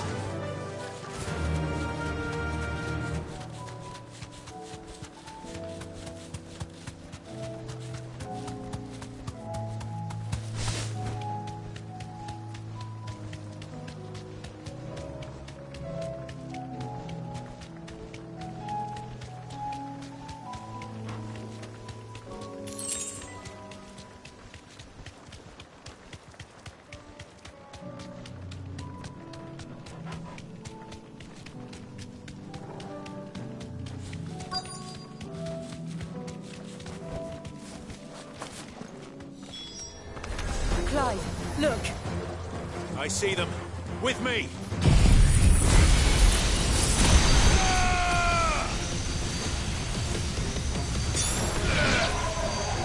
Round, Torgal!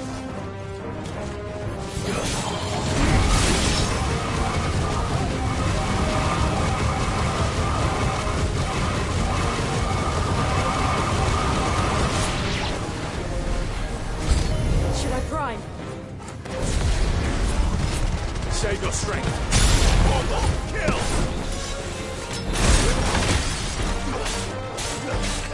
Go, Torgal! This one.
Do you think there are more?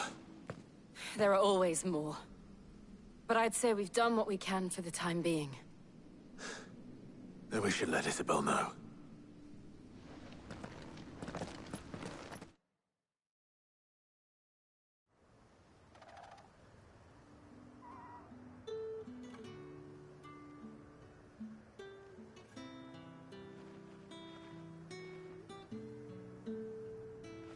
You have the town's thanks. Don't thank us yet. There will be more. Many more. And you'll need to be ready for them. Oh, we shall. Isn't that right, Captain? Yes, milady. The garrison will be ready. Philippe here has convinced most of the men to remain at their posts. For now, at least. Hearing that the Dame would look kindly on any man who committed himself to the task certainly didn't hurt. It's not the most selfless of motives, I'll admit. But whatever it takes, eh? Now me, I never needed convincing. I became a soldier to protect the people I love. And the people I love include the ones standing before me. Handsome and chivalrous. Now, if you don't mind, I have sentries to post. Milady.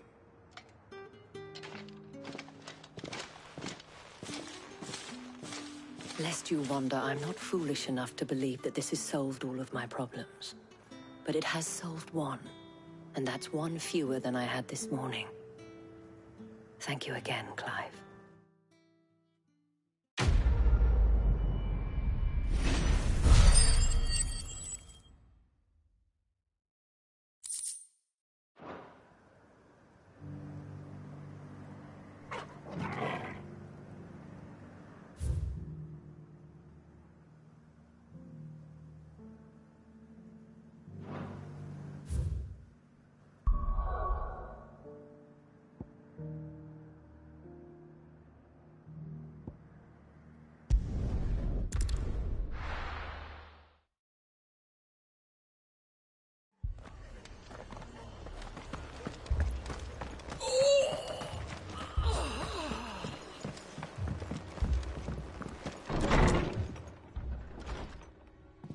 Martha, it's good to see you. And you, Clive. Jill? Otto said you'd been attacked by a Akashic. What exactly happened here? Those skies are what happened. Not long after they fell dark, we had our first visit. There were hundreds of them. Tried to storm the hill. Only a handful made it up here, but that was more than enough. The rest are still down there now. And while we have a few willing fighters holding them back, they're sorely outnumbered. What do you think, Clive? That we join the fight? I thought you'd never offer. Now, where I need you is the Fallen Gate. That's where the fighting is fiercest. Let the men know you've come to help. Something tells me they'll be pleased to see you. We're on our way.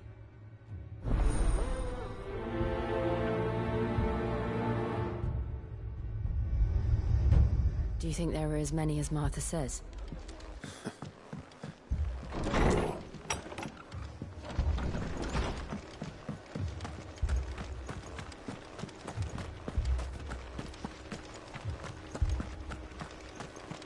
You don't think they've abandoned us, do you?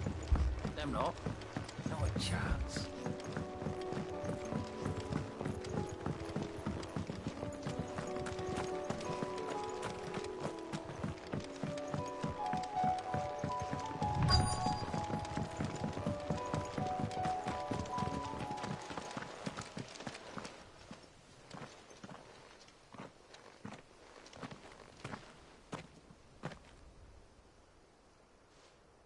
Clive, wounded. We deal with the Akashic first.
These men don't have the look of hired swords.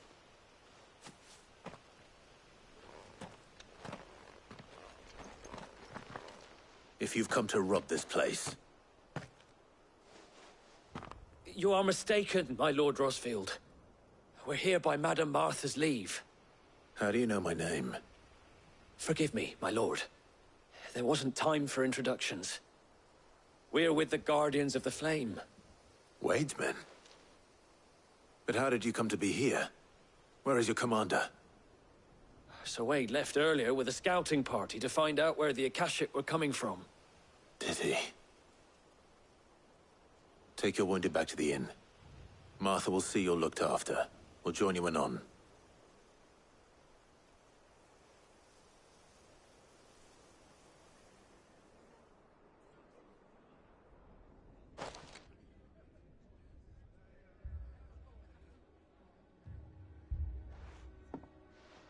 And to think you took them for thieves.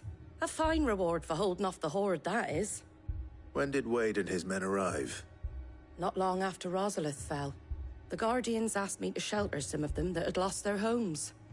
They were making ready to leave just as the skies turned, and we agreed it was best we stuck together. Martha! Trouble! The scouting party's almost at the lift, but they got a pack of Akashics snapping at their heels! And they've got wounded with them! They're not gonna make it! Damn it all. We'll worry about them, Martha. You look after everyone here. If any can still fight, send them to the lift. I will. You two be safe now.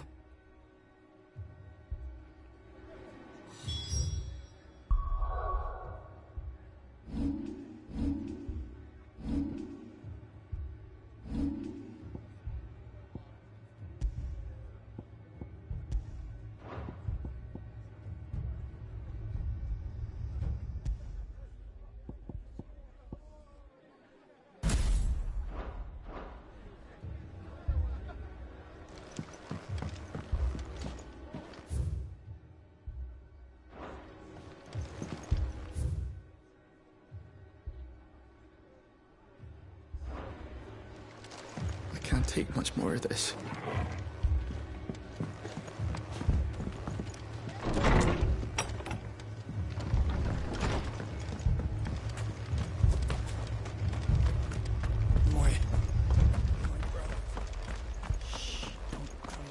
Mad dogs. A lot of them.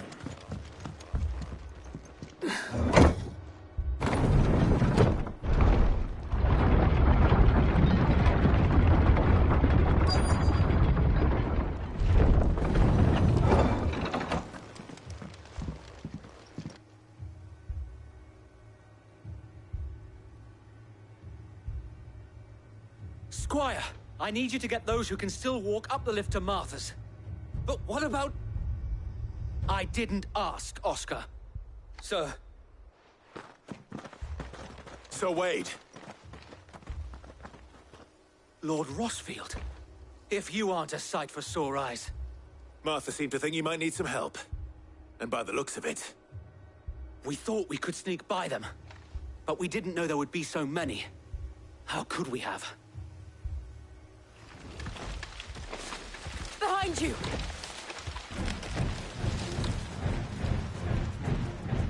Damn it!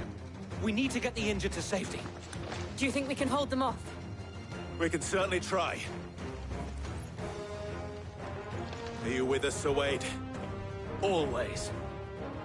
Then let's do our duty.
Is anyone hurt?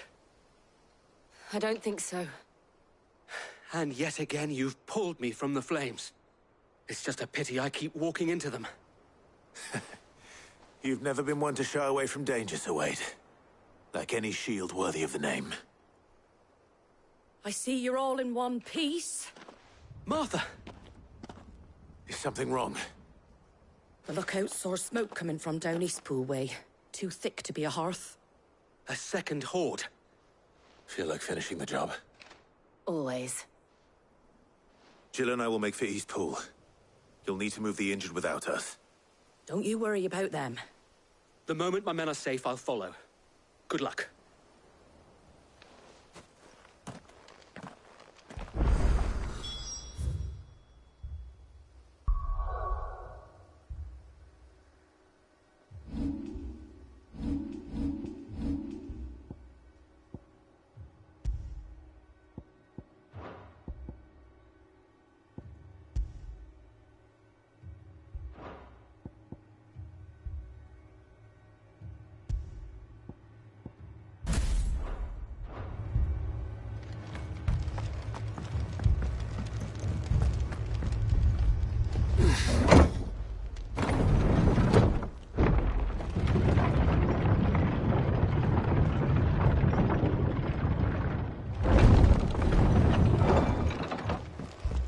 Mad dogs, the lot of them.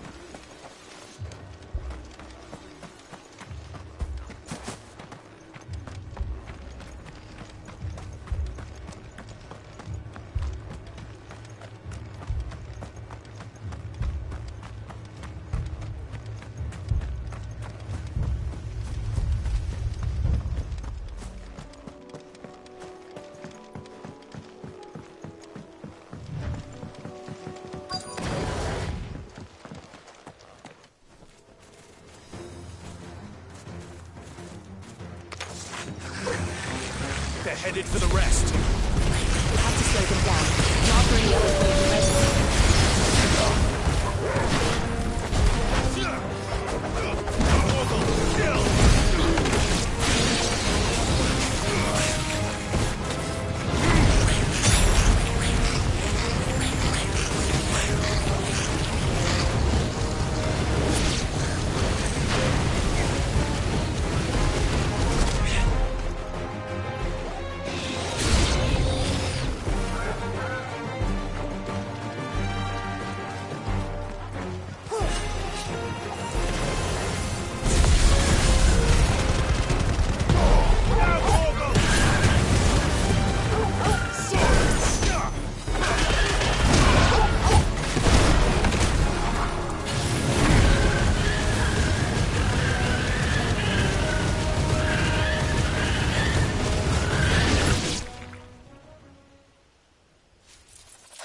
Something's coming.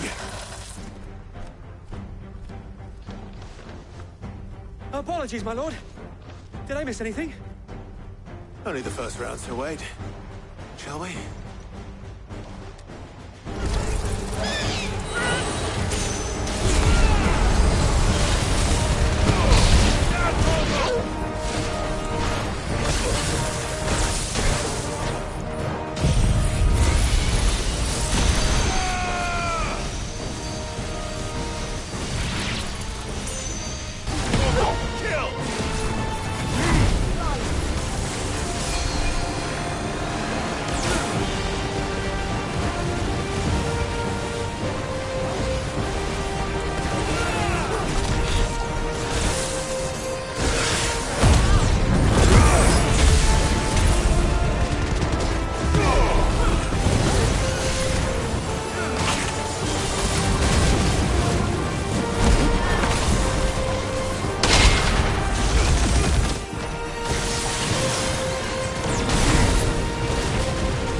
Do you see any more? No. I think that was the last of them. But it won't be long before the next lot arrive. Then we make for Martha's while we can.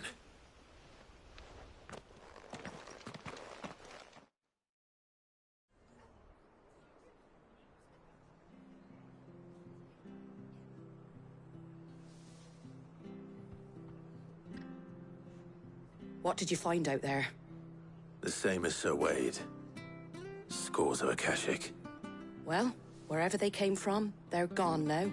Our lookouts say the lowlands are clear. Hopefully we'll have enough time to lick our wounds. How many of your men were injured? A damn sight less than if you hadn't turned up. Thank you. It was a hard-fought victory. But as long as the skies remain dark, I fear the Akashic's numbers are only going to rise. It's not a matter of if the Horde will be back, but when. And whether that's sooner or later, we'll need to be ready. The inn here affords a good view of the land, and is easily defendable. I'd like to make this one of our outposts. What do you say, Martha? You'd have more men to guard the rest. Well, when you put it like that, of course they can stay.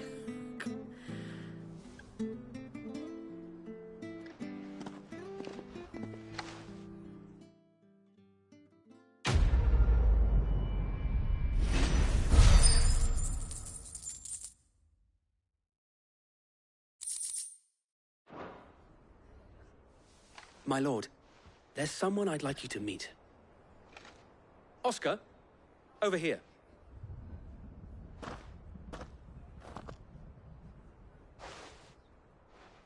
It is an honor to make your acquaintance, Lord Rossfield. I am Oscar. Oscar of House Murdoch. Murdoch? I wasn't aware the Lord Commander had children. Oh, he didn't. But his brother, my father, did. I am Sir Rodney's nephew. Well, go on, then. It's not for me to ask him. Yes, Sir Wade.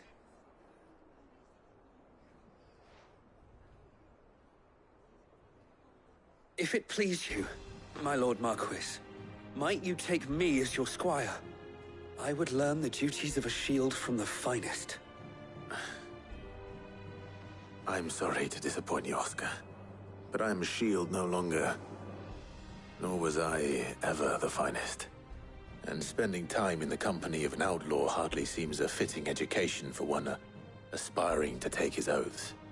My Aunt Hannah once told me that a man is not defined by his title, but what he does in its name. You have accomplished much since taking on the mantle of Cid, winning no little honor in so doing. And I would sooner serve under an honorable outlaw than an unworthy shield.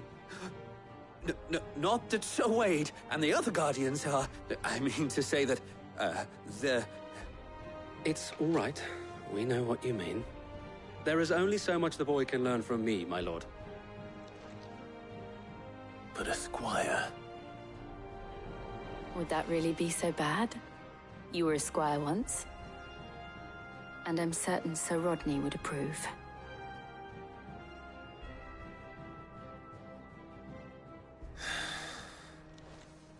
Know that I'll show you as much leniency as your uncle showed me.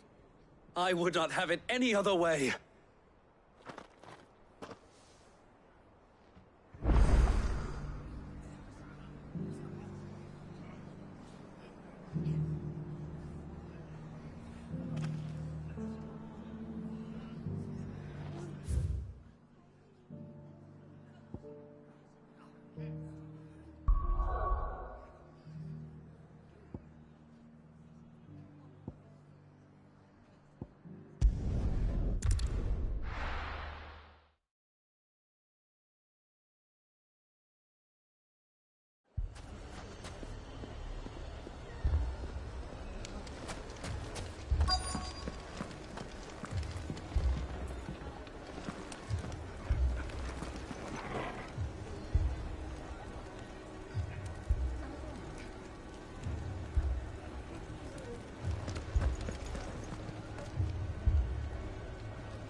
Thieving bastards! My shop. Why would anyone do such a thing?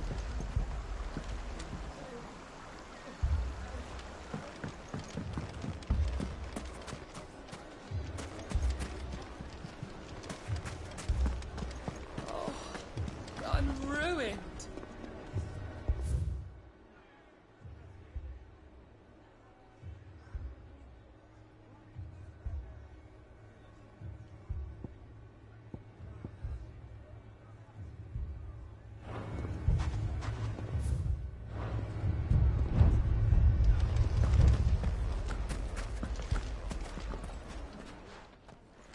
Sid! Your new companion appears much more formidable than your uncle. Should I be worried? You haven't been introduced. Jill, Clive has told me much about you. All lies, I'm sure. Your Stolas said that Dalamil has a bandit problem. Indeed. Although, you're a little late. They left with our food and guild days ago. Any idea where they went? The desert's a big place. Your guess is as good as mine. But the fact is, I have more immediate concerns. What did you say to me? What did you say? Ah, as if by magic. Let's just say we've yet to reach a consensus about how to solve Dalamil's little problem. And at this rate, it won't be the actions of the bandits which prove to be our undoing. It will be our own. I've tried reasoning with the dissenting parties, but even the Desert Hare has limits. Perhaps we could talk to them. What makes you think they'll listen to us? What makes you think they won't? She makes a fair point, Sid. And you won't have wasted much of your precious time if you fail. They're just across the courtyard.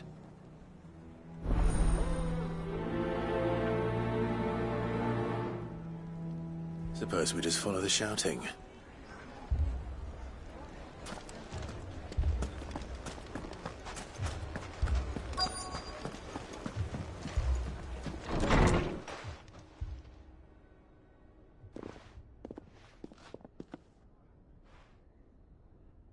You wouldn't talk like that if it had been your men whose throats were slit. Blood for blood, it's the only way. We hire mercenaries and have them mount the bandits' heads on our walls as a lesson to the rest. And what happens when those mercenaries are slaughtered like your men? Are you going to hire more? We're better off using that coin to buy food and supplies. If we hire mercenaries, the only thing we're buying is the bandits' ire. And you cannot fill empty bellies with that. Do you hear me? But what happens when they come back? Maybe it'll be your throat that's slit. That's enough. Both of you. Any more of this and I'll throw you out myself. Come back when you're ready to talk like adults.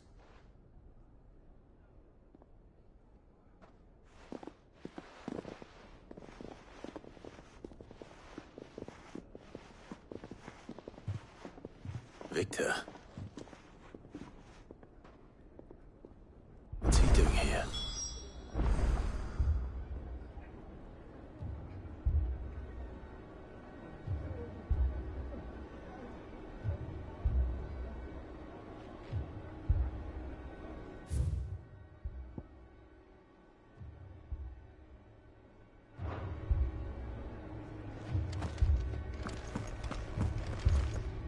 Haven't we had enough fighting? People take notice of wealthy men. Shouldn't be too hard to track. My reputation will be ruined! Ruined!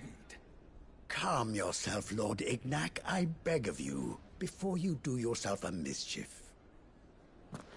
Pardon the intrusion, but... Out! Get out! I paid for these rooms so I wouldn't be disturbed. Leave me be! Please, allow me to apologize. His lordship is going through a difficult time, and he's never been fond of guests arriving unannounced. Radim! Get rid of the filthy oaf this instant! Very good, Lord Ignac. Would you mind stepping outside for a moment?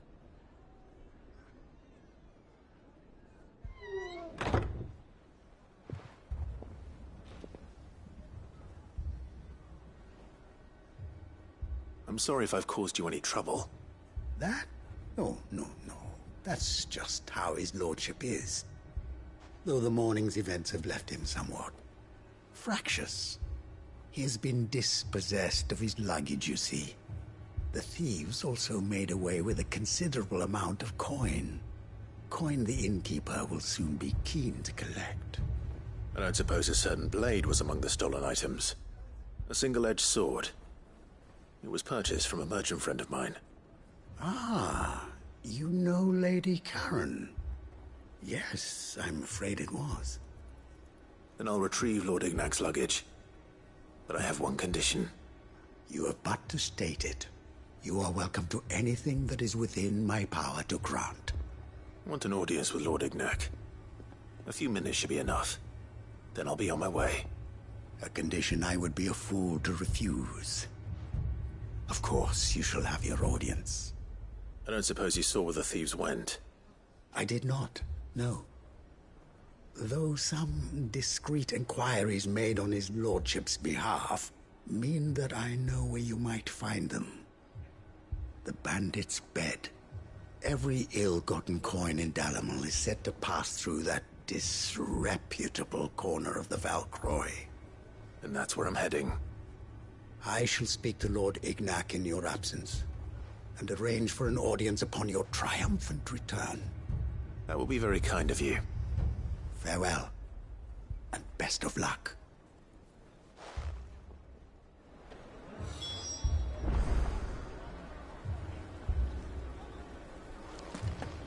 I would have treated a bastard myself.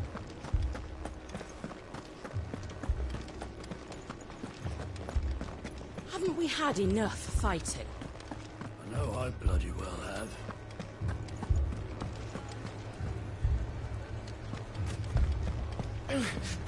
Fucking thieving bastards! We cannot let those thugs get away with this. This is no time to ride. Cell swords are what we need. As many as the town can afford.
Safe.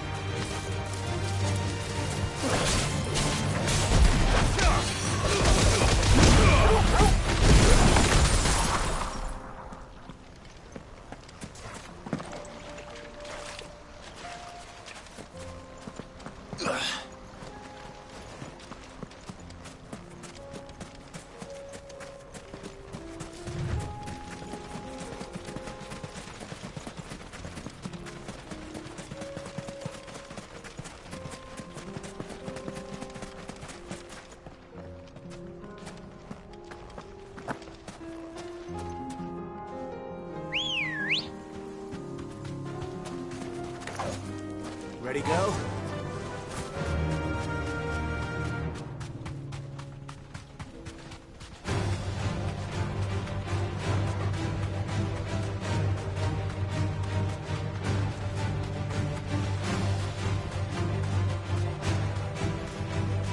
Company.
Let's go.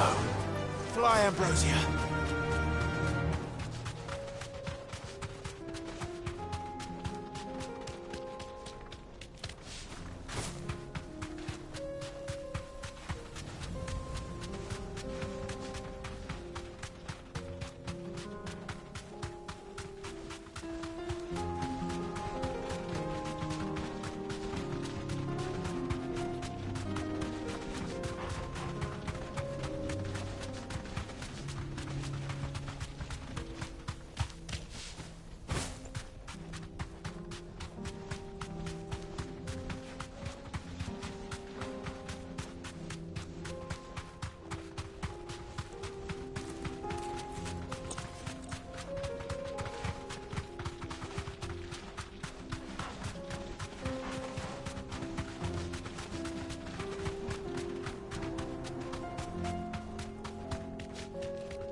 Got company!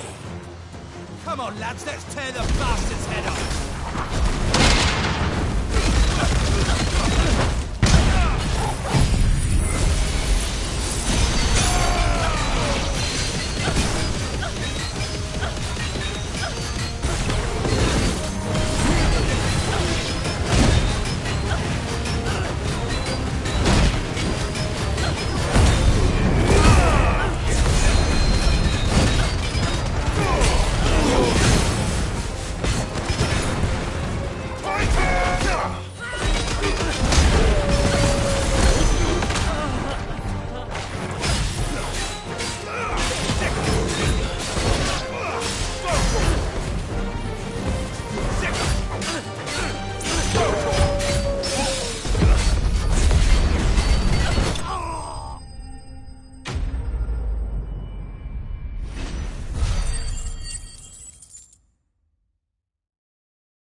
This must be Ignac's luggage. Nothing seems to be damaged. All right. Let's get it back to Dhalmekir.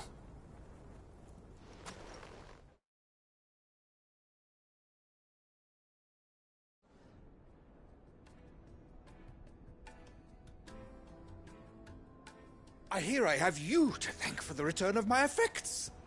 What shall I call you, my good man? Wyvern. Glad to make your acquaintance. A formidable name indeed. Well, Wyvern, I appear to be in your debt. Redeem here tells me you wished for an audience. Is that all? A few moments of your time should suffice, yes. You're a peculiar fellow, Wyvern. All right, speak. Master Wyvern was wondering if you could tell him about a certain single-edged sword you recently acquired. Oh, a true work of art, that one. Karen drove me hard on the price, but I would have sold her Radim here to get my hands on that sword. It was made in the Outer Isles, far beyond the Twins, and is used exclusively by the practitioners of a unique school of swordsmanship. They believe no combat should ever exceed a single strike, and hone their blades to such perfection that none ever does. Each sword is made for that one perfect stroke, and for that stroke only. They crack upon a second blow. There's a brutal sort of beauty to it, really. But how do they hone such an edge? Fine question. Why, they use a whetstone, of course. Whetstones, rather. A whole array of them, ranging from the coarse to the fine. 10,000 licks with the sharpening stone, then 10,000 more. But it is the final stone which lends the blade its legendary sharpness. A mineral quite foreign to this great realm of ours. And that is the key. The secret ingredient. Wyvern, it occurs to me that my little lecture is hardly equal to services rendered. Take this, together with my regards. The very stone of which I spoke, far rarer among collectors than even the blade itself, and a far more fitting payment. Thank you. Pardon the intrusion, my lordship. However, it is long past time we prepared ourselves to depart. So it is. I am locked in bitter competition with a rival collector of curiosities. I am one step ahead of the unscrupulous scoundrel, but he is hard at my heels. And there are many other collectors out there. Too many to count, but only one do I consider my nemesis. Lord Byron Rosfield. And is a perennial thorn in my side. I can imagine. Farewell, Wyvern. May our paths cross again. Radim, we mustn't dawdle.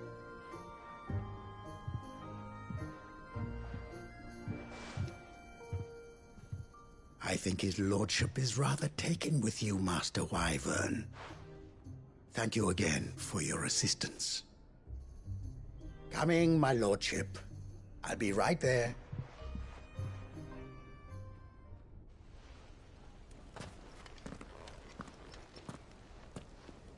Trust Uncle Byron to find such an interesting rival. Now, let's see what Blackthorn makes of this whetstone, shall we?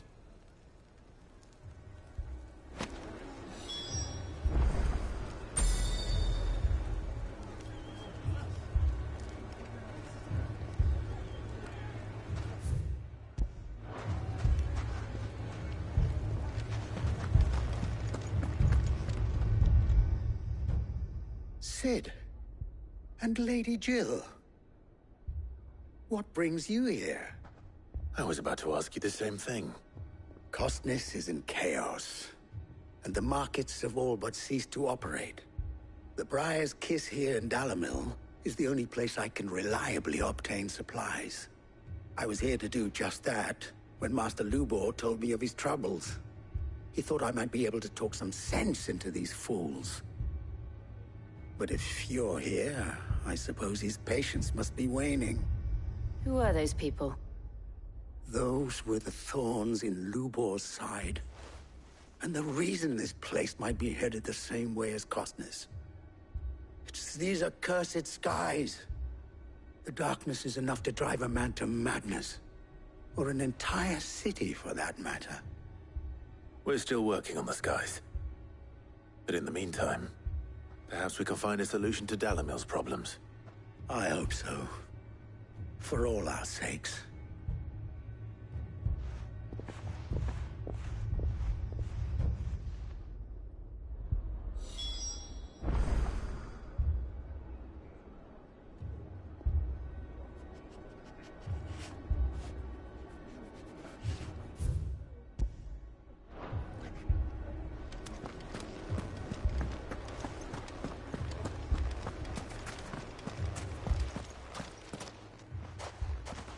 So, you see my predicament? What I saw was a room full of people who were angry and afraid. And with good reason by the sound of it. But if left to smolder, that anger and fear could set the entire town alight. My thoughts exactly. What to do? Both sides wish to protect their homes and livelihoods, if only they could agree on how. But as long as they are divided, we are vulnerable. And if there's one thing bandits like, it's an easy target. What would Sid the Outlaw suggest? Well, if it were my namesake, he'd let them choose for themselves, and be on hand to pick up the pieces when it all went wrong. That sounds like a recipe for disaster. A recipe for disaster is precisely what it is. But perhaps that realization would be enough to make them question the ingredients. While it's plain neither Conrad nor Natalie will countenance the other's proposal, it may still be possible to make them doubt their own, before presenting them with a third option. And that would be? To pool our resources and save the city ourselves. Why fight each other when all that fear and anger can be directed at the bandits? It appears we have a plan of action. Victor, pay Conrad a visit. See if you can't convince him of his folly. I'll speak with Natalie. As you wish. Your faces are not well known in this town. That may prove useful. Don't worry, Victor and I will do most of the talking. You need only play along. Play along? What he means to say is yes.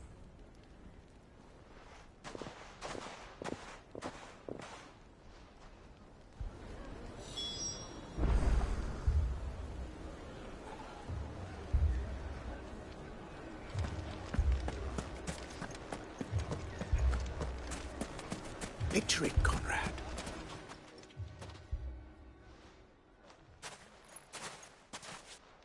Ah, here she is.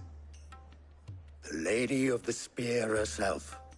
Conrad, may I introduce you to Jane, commander of the Red Wings, the oldest mercenary guild in the Free Cities. A pleasure, my lady. The pleasure is all mine. As I told you, I summoned the commander here from Canver to inquire about a contract. Victor says you told him no. That there aren't any men left to hire. Is that true? True as the crystals cracked. Nobles came and claimed every last one worth his salt. And not just from us Red Wings. You know of the 7 high houses. There must be 2 swords assigned each one. Granted, we have a few boys left. If it's boys you're looking for. Well, Conrad, are you saying that Dhalmekian's finest cannot defend this town better than a gaggle of unblooded striplings? That a band of beardless youths could better avenge the deaths of your brave men than you yourselves? Absolutely not. We'll show those bastards who they're dealing with.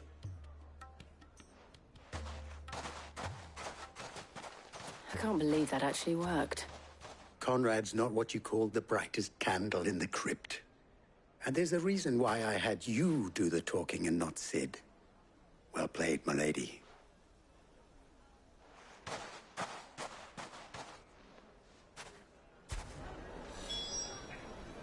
Then let us band together and show these brutes that Dhalmekian is not to be trifled with.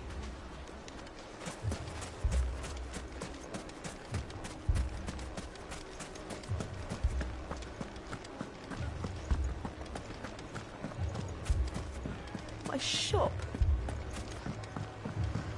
Why would anyone do If I had my pickaxe, I would have... I mean, it may still be possible to buy something. Ah, here he is now. Natalie, allow me to introduce Lord Underhill of Randalar's prestigious League of Merchants. Lord Underhill. At your service. Underhill? I was just telling the good lady of our conversation, my lord, and how you were lamenting the state of the capital's stores. Lubor says that not only are the granaries almost empty, but that war and the Blight mean this season's harvest won't be enough to fill them for winter. Indeed, certainly that is the case. The nobles in the capital are buying up the city's stocks of barley and wine, driving the prices higher than most commoners can afford. It is only a matter of time before the peasants revolt. It is worse than I thought. If what Lord Underhill says is true, I fear we have little hope of supplementing our stores, meager though they regrettably are. And while I applaud your endeavors to dissuade our more bellicose citizens from seeking vengeance, I sense Conrad is not wrong in his assessment of the bandits' likely return. Which means that now, more than ever, we will need to secure what little we still have. Food, weapons, herbs, everything. If our humble town is to endure not only this hardship, but those that are certain to follow, we must stand united. All right. If it will help to protect my home, I'll do it. But you needn't have gone through this charade.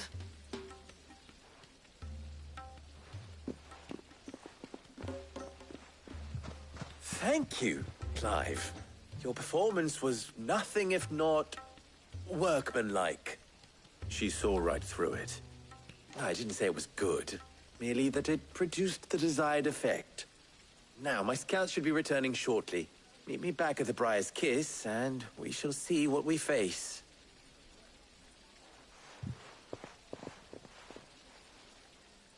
I'm not convinced our roles in this ruse were entirely necessary. I don't know. Conrad seemed quite taken with you. Mummy, I'm scared.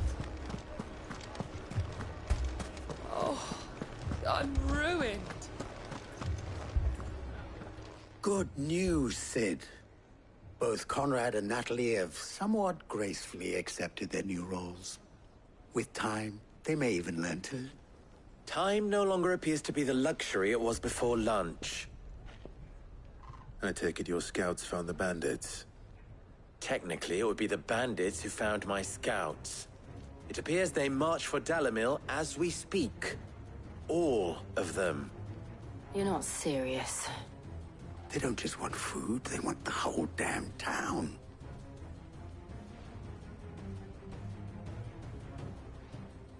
I have a favor to ask. I'm told the bandits march in two groups, one from the south and one from the desert, in a move doubtless intended to stretch our already gossamer-thin defenses.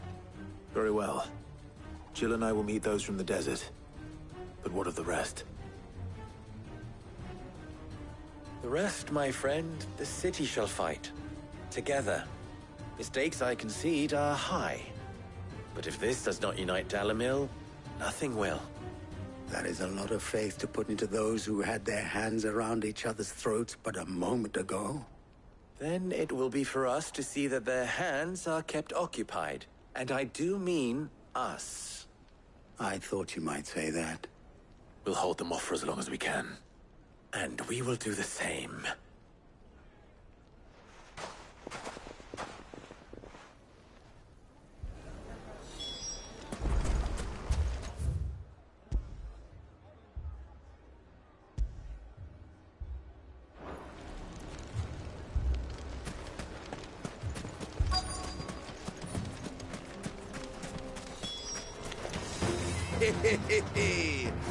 The women folk have come to welcome us.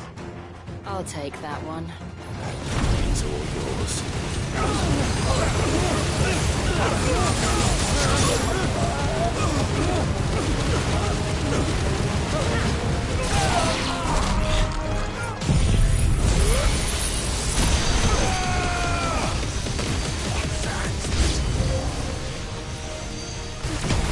They mean to overwhelm us.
The townspeople. Could they have held out? I don't hear any fighting. What do you think? That we should hurry.